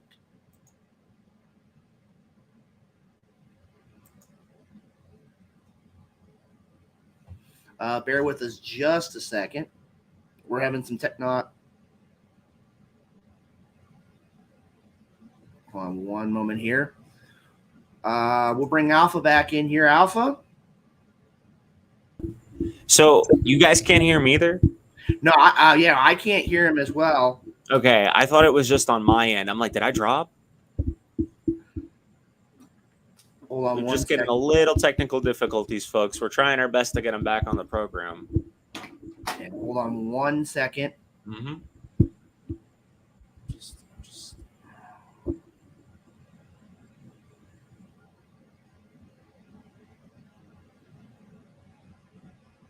Okay, hold on 1 second. Give me just a second here. We're trying to get things taken care of and ready to go. Okay, we'll see what's up here. Again, we've been interviewing James Beard here on the program. We're hopefully going to get this technology issue taken care of here. Or at least I hope so. All right, let's see here now. We'll try to bring him back in here. Are you with us? I think so. All right, I don't know what happened. I mean, I'll be honest with you here. I've only got two buttons and neither of them mute audio. So again, the joys of technology when it cooperates. It's like I said, in our world, it's so much easier when you can just get in the ring and do what you got to do. I'm going to turn things back over to Alpha. Alpha, you can go ahead and ask your question again. All righty. Thank you for waiting for us. No problem. So I was just wondering, with a lot of, classic wrestling, you get to hear a lot of stories that being on the road that happens and with the occasional fan. So have you had any bad interactions with a fan, maybe in a bar after a show or, during a program? Well, I mean, yeah, those things happen. They used to happen pretty regularly at one time when we were on the road a lot. We'd have guys that would come up and start trying to talk to us. And, of course, the funny thing about it is they start telling us things that we already knew. Trying to tell us that, it's wrestling fake. And we say, well, sure it is. And then they start trying to convince us it's not. Fans can be so silly sometimes, but right. We'd have a lot of people come around, and we'd have once in a while you'd get somebody who was a little obnoxious, and you'd have to handle that. But of course, but there's all kinds of stories out there about being on the road and things happening on the road. But it was an interesting business during the territory days for sure. I believe it. I mean, I can only imagine. And just to ask, what would you say was the hardest part of being a referee? Oh my goodness. It's kind of funny because even from the first time I stepped into the ring, I always felt comfortable. I never really felt like it was hard. I think the most important thing is I always wanted to know as much as I could know, and I wanted to learn everything the wrestlers knew. Whether I could do it or not, it didn't matter. I had to know everything. I had to know what the holds were. I had to know what the moves were. I had to know everything, and so to me it was really just kind of a natural process. I can't think of anything that was really what I would call hard. I mean, you'd have matches that were hard. I mean, so if you got two guys in there or one guy that doesn't know what he's doing, and you had people who were hard to work with. that can get kind of difficult sometimes. And right back in the day, that happened a lot. I'd get in there with some green guys, and I'd just have to pretty much run the whole match. And that would be one of those things. I guess you could call it hard, but I actually enjoyed that. I actually enjoyed the process of helping guys get out of trouble, and so everything in the ring to me was not hard. It was fun, especially if you're working with guys who knew what they were doing.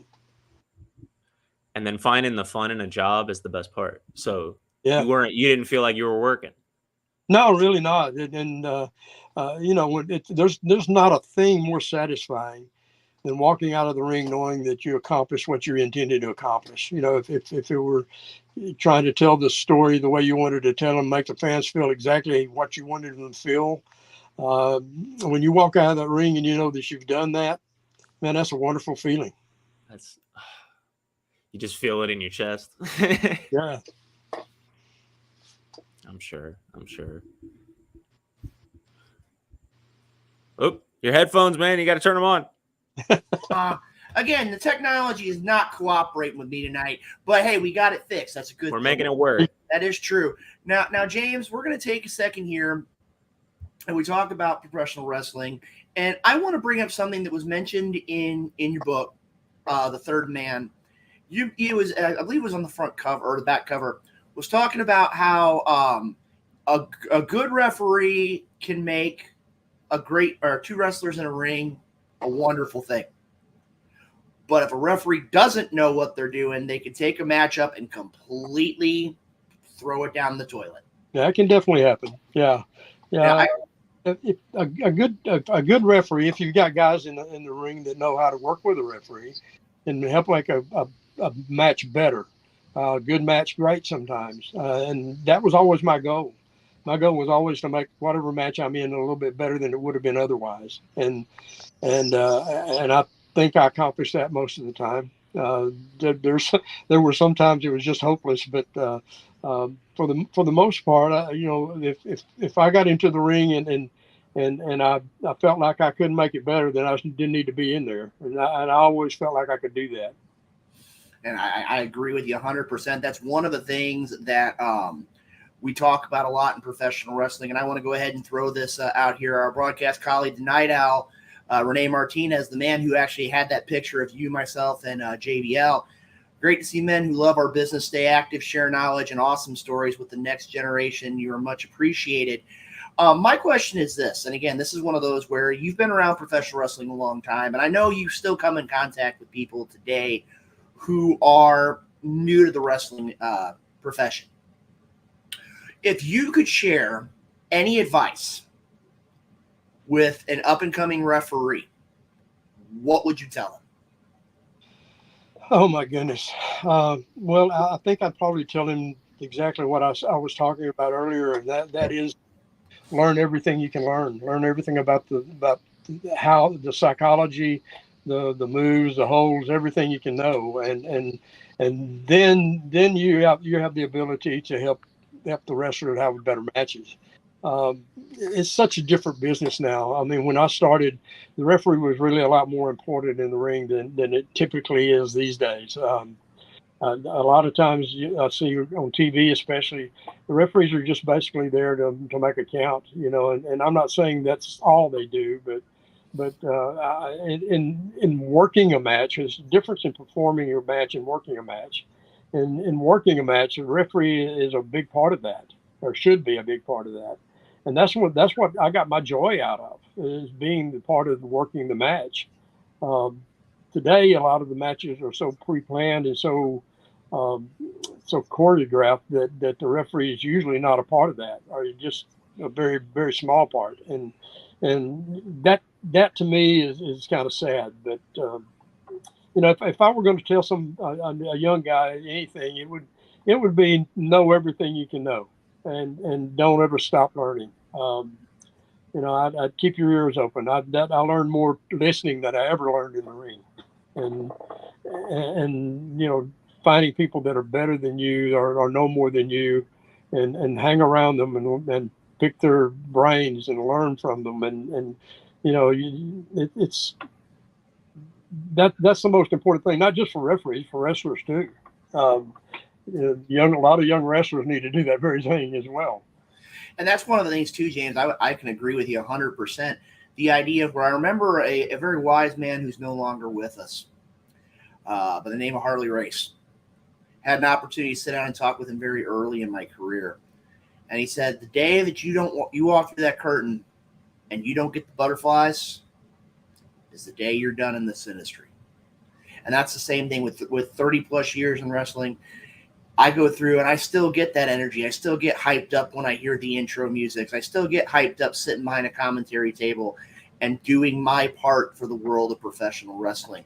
And again, to have you on the program here tonight has been nothing short of awesome. But we do have a little bit of business to take care of.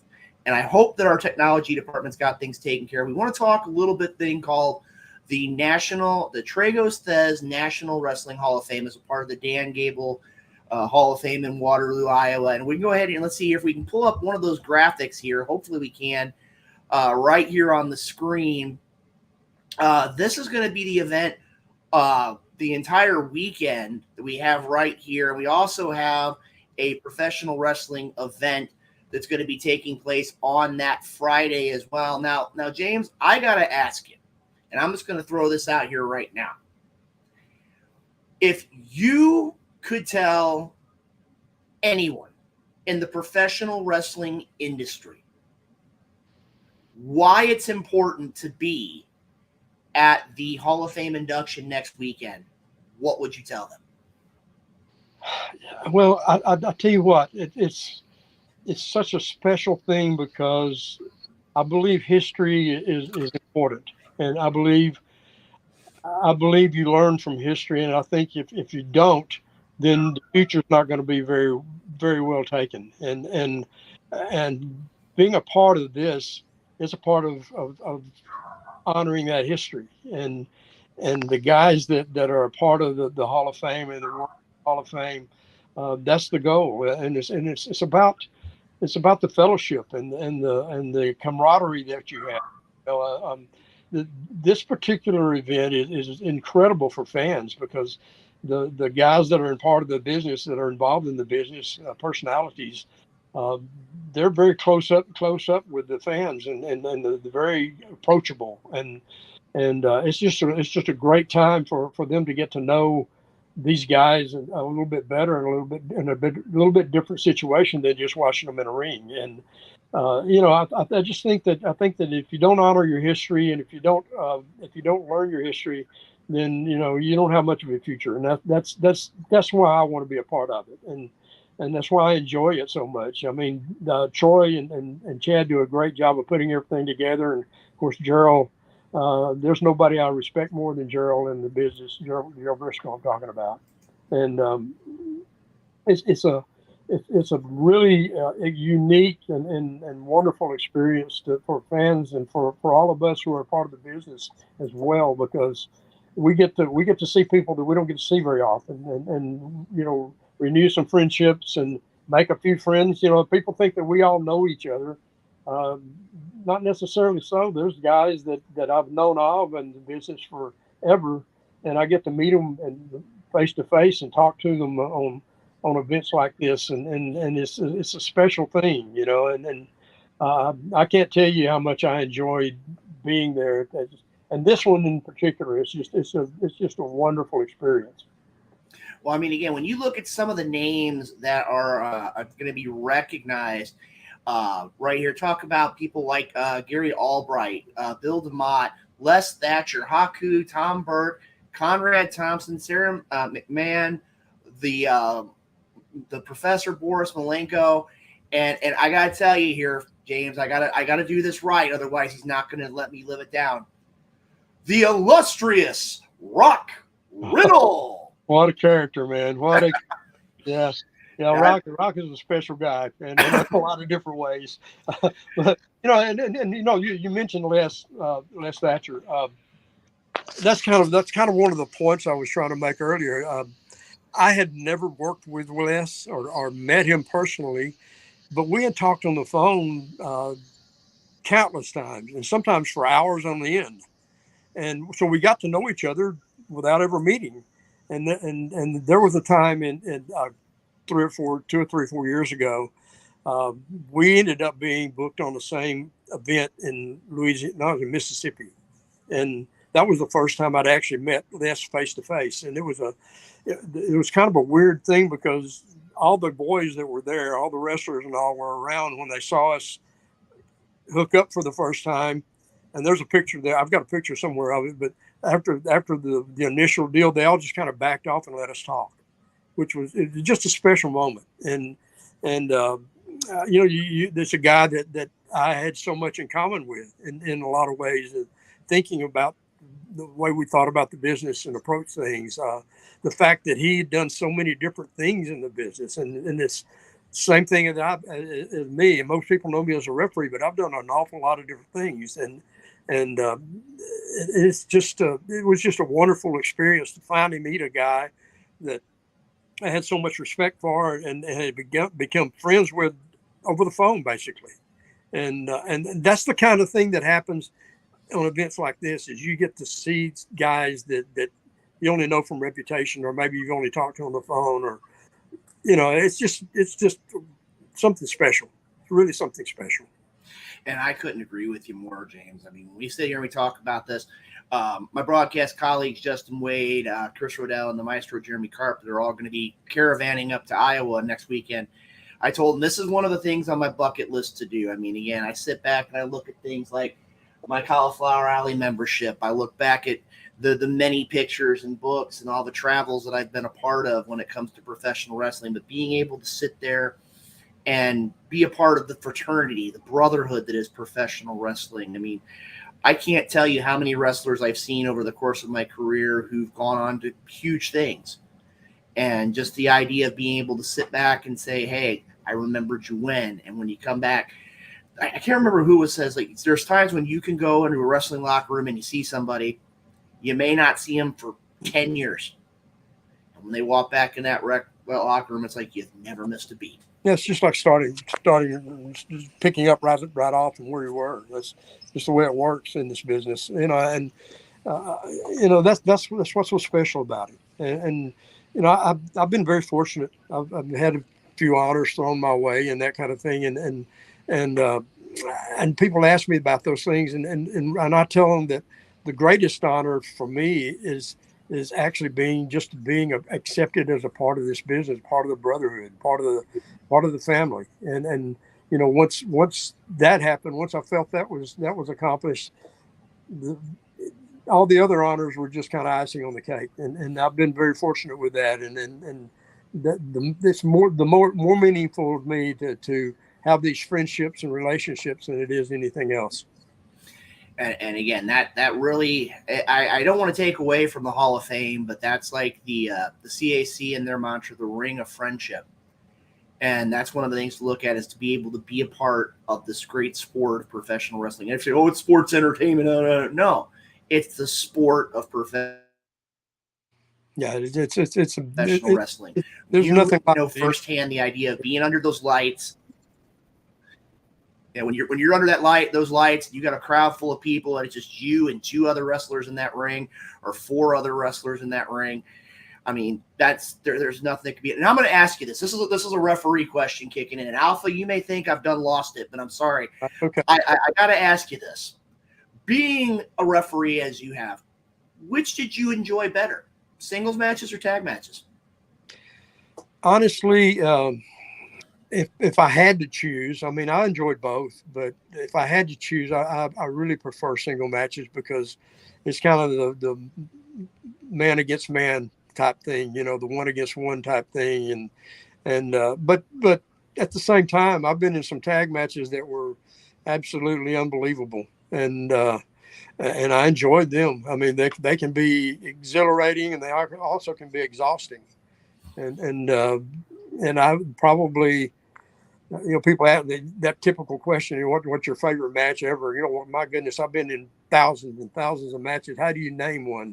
and one of them that I usually name is a tag match over in Japan that I had with Shawn Michaels and Marty Jannetty against Jeff Jarrett and Nakai Sano. And that was like a 40-minute match, and it was one of those things that I always remember. It's just incredible. But then, I really enjoy that one-on-one thing too. Especially with guys who really, really know how to tell those stories, who how to lay it out there and make it work the way it's supposed to work. And like I said before, once you do that and you accomplish what you want to accomplish in that ring, what you intend to accomplish, you lead the fans where you want to lead them, then, man, there's no feeling like it anywhere. I tell people, people say, well, you got to give the fans what they want. No, you make the fans want what you give them. Yeah, big difference.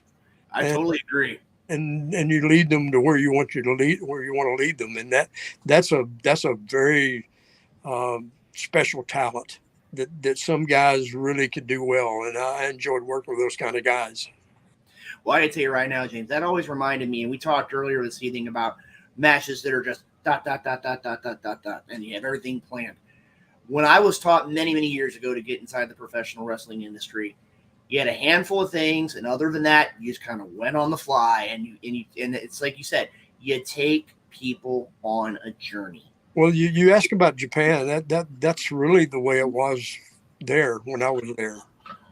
Mostly catch as catch can, act and react. And you may have a finish that lasts 15 minutes, but everything else was just kind of reaction. And I love that because it was just, you didn't know what was going to happen. And you could just kind of go with the flow and feel things. And when you felt it was the right time to do things, you do it. And I still prefer that kind of match. And when I do get in the ring with guys nowadays, I try to encourage them to do it that way. And it's kind of funny because when they do it like that and they see the reaction and they feel the way it is when you get to that point and you go home at the right time, then it's almost like a light coming on for them. It's almost like, oh, now I understand, and it's still the right way to do it as far as I'm concerned. And I agree with you. I look at it from the perspective of when you go out there and you tell the story of professional wrestling, there are going to be people look at it and go, oh, I did this and this and this and this and this. They put series of moves together. But when you get done and you've had a 20, 25-minute match and you've dictated the story and you get back there, there's just that energy rush that you get. I mean, again, true story, and maybe because I'm getting up there in years in the world of wrestling. I remember there was a match I had with a gentleman by the name of Chris Knight, and we wrestled about 8 minutes. And we were able in 8 minutes to tell the story that we were going to tell, and we didn't really have anything planned. And I'm not kidding, that adrenaline rush, it stayed with me for about 12 hours. I just could not sleep. I could not do anything. It's because I knew I had done what I needed to do. Well, that's that special feeling. Exactly. And again, if we could harness it, we'd make millions of dollars. Yeah.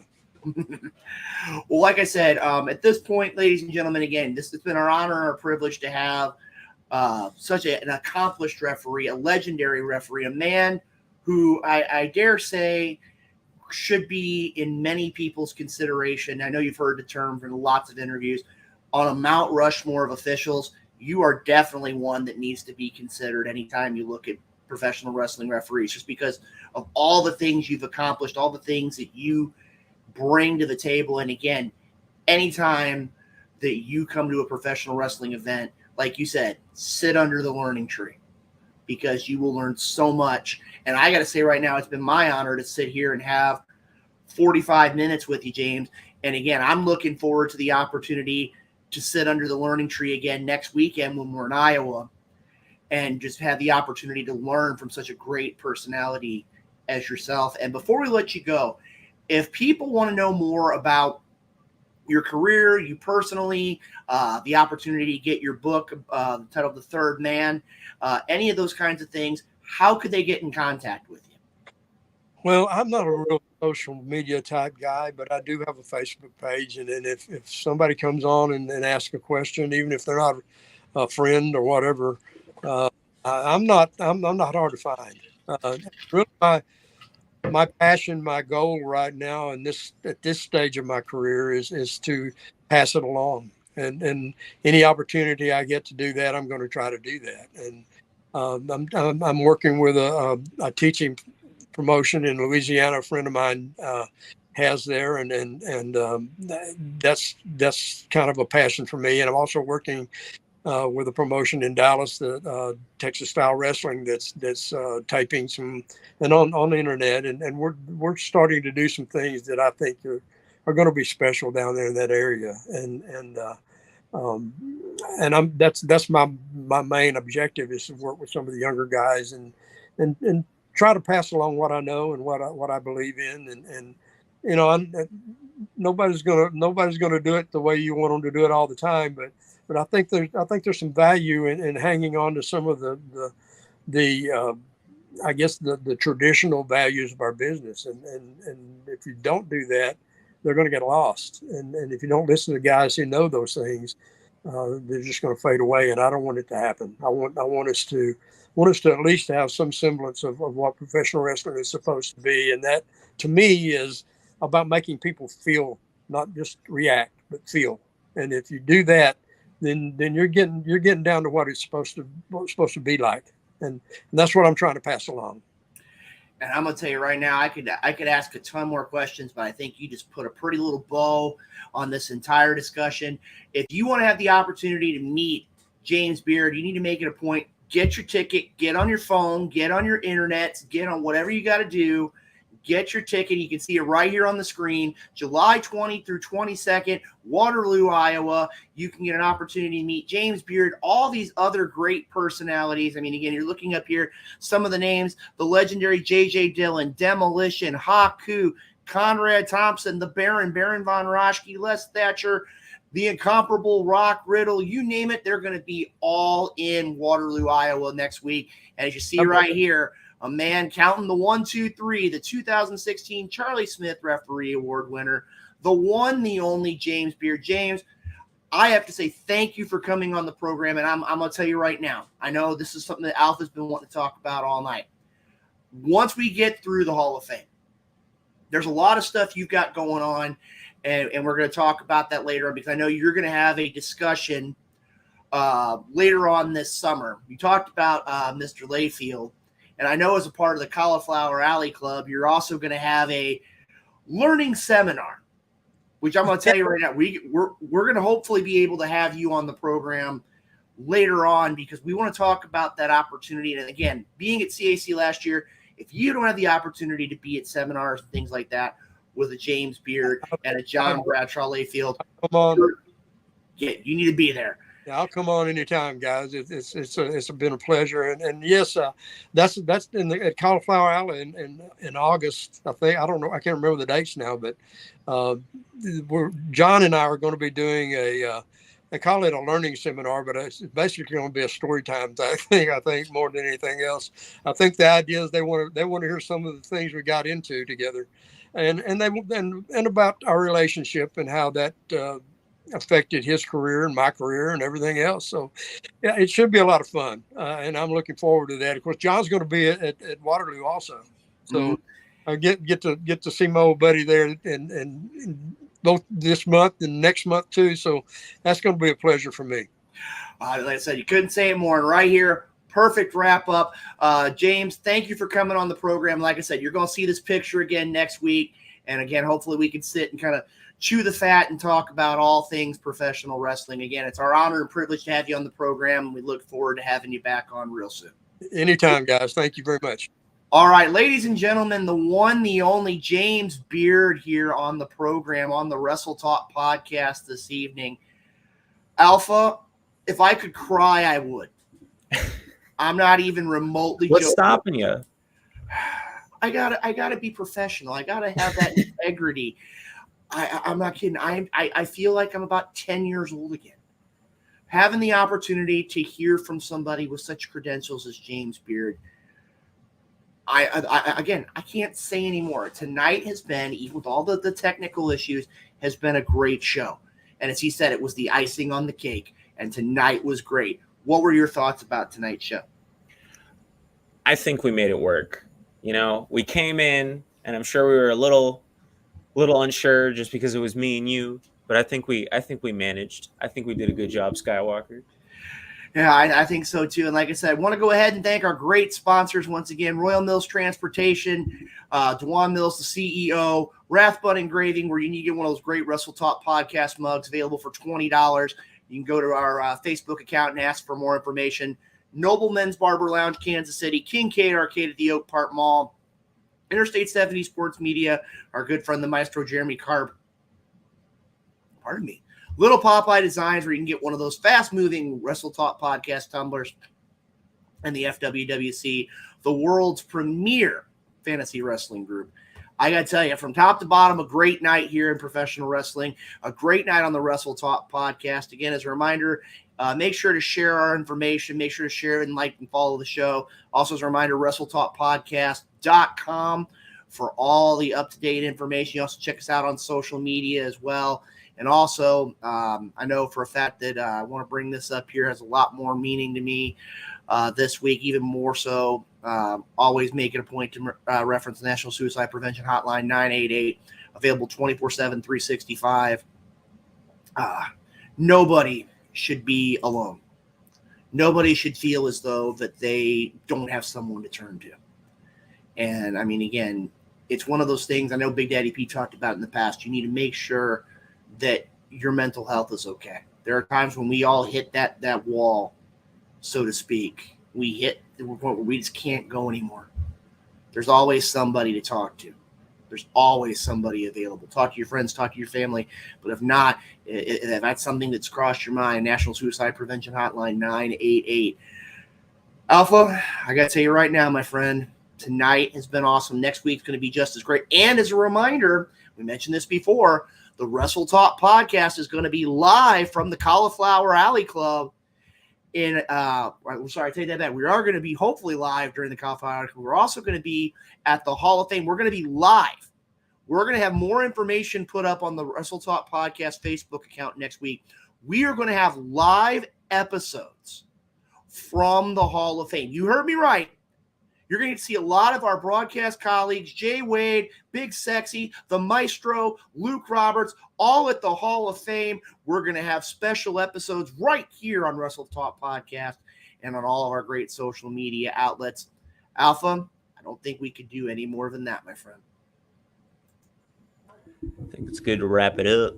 Exactly. All right, ladies and gentlemen, at this time, on behalf of myself and my broadcast colleague, the Alpha, I want to say thank you for tuning in. We look forward to seeing you next week right here on the Wrestle Talk podcast. Take care, and we'll see you next week.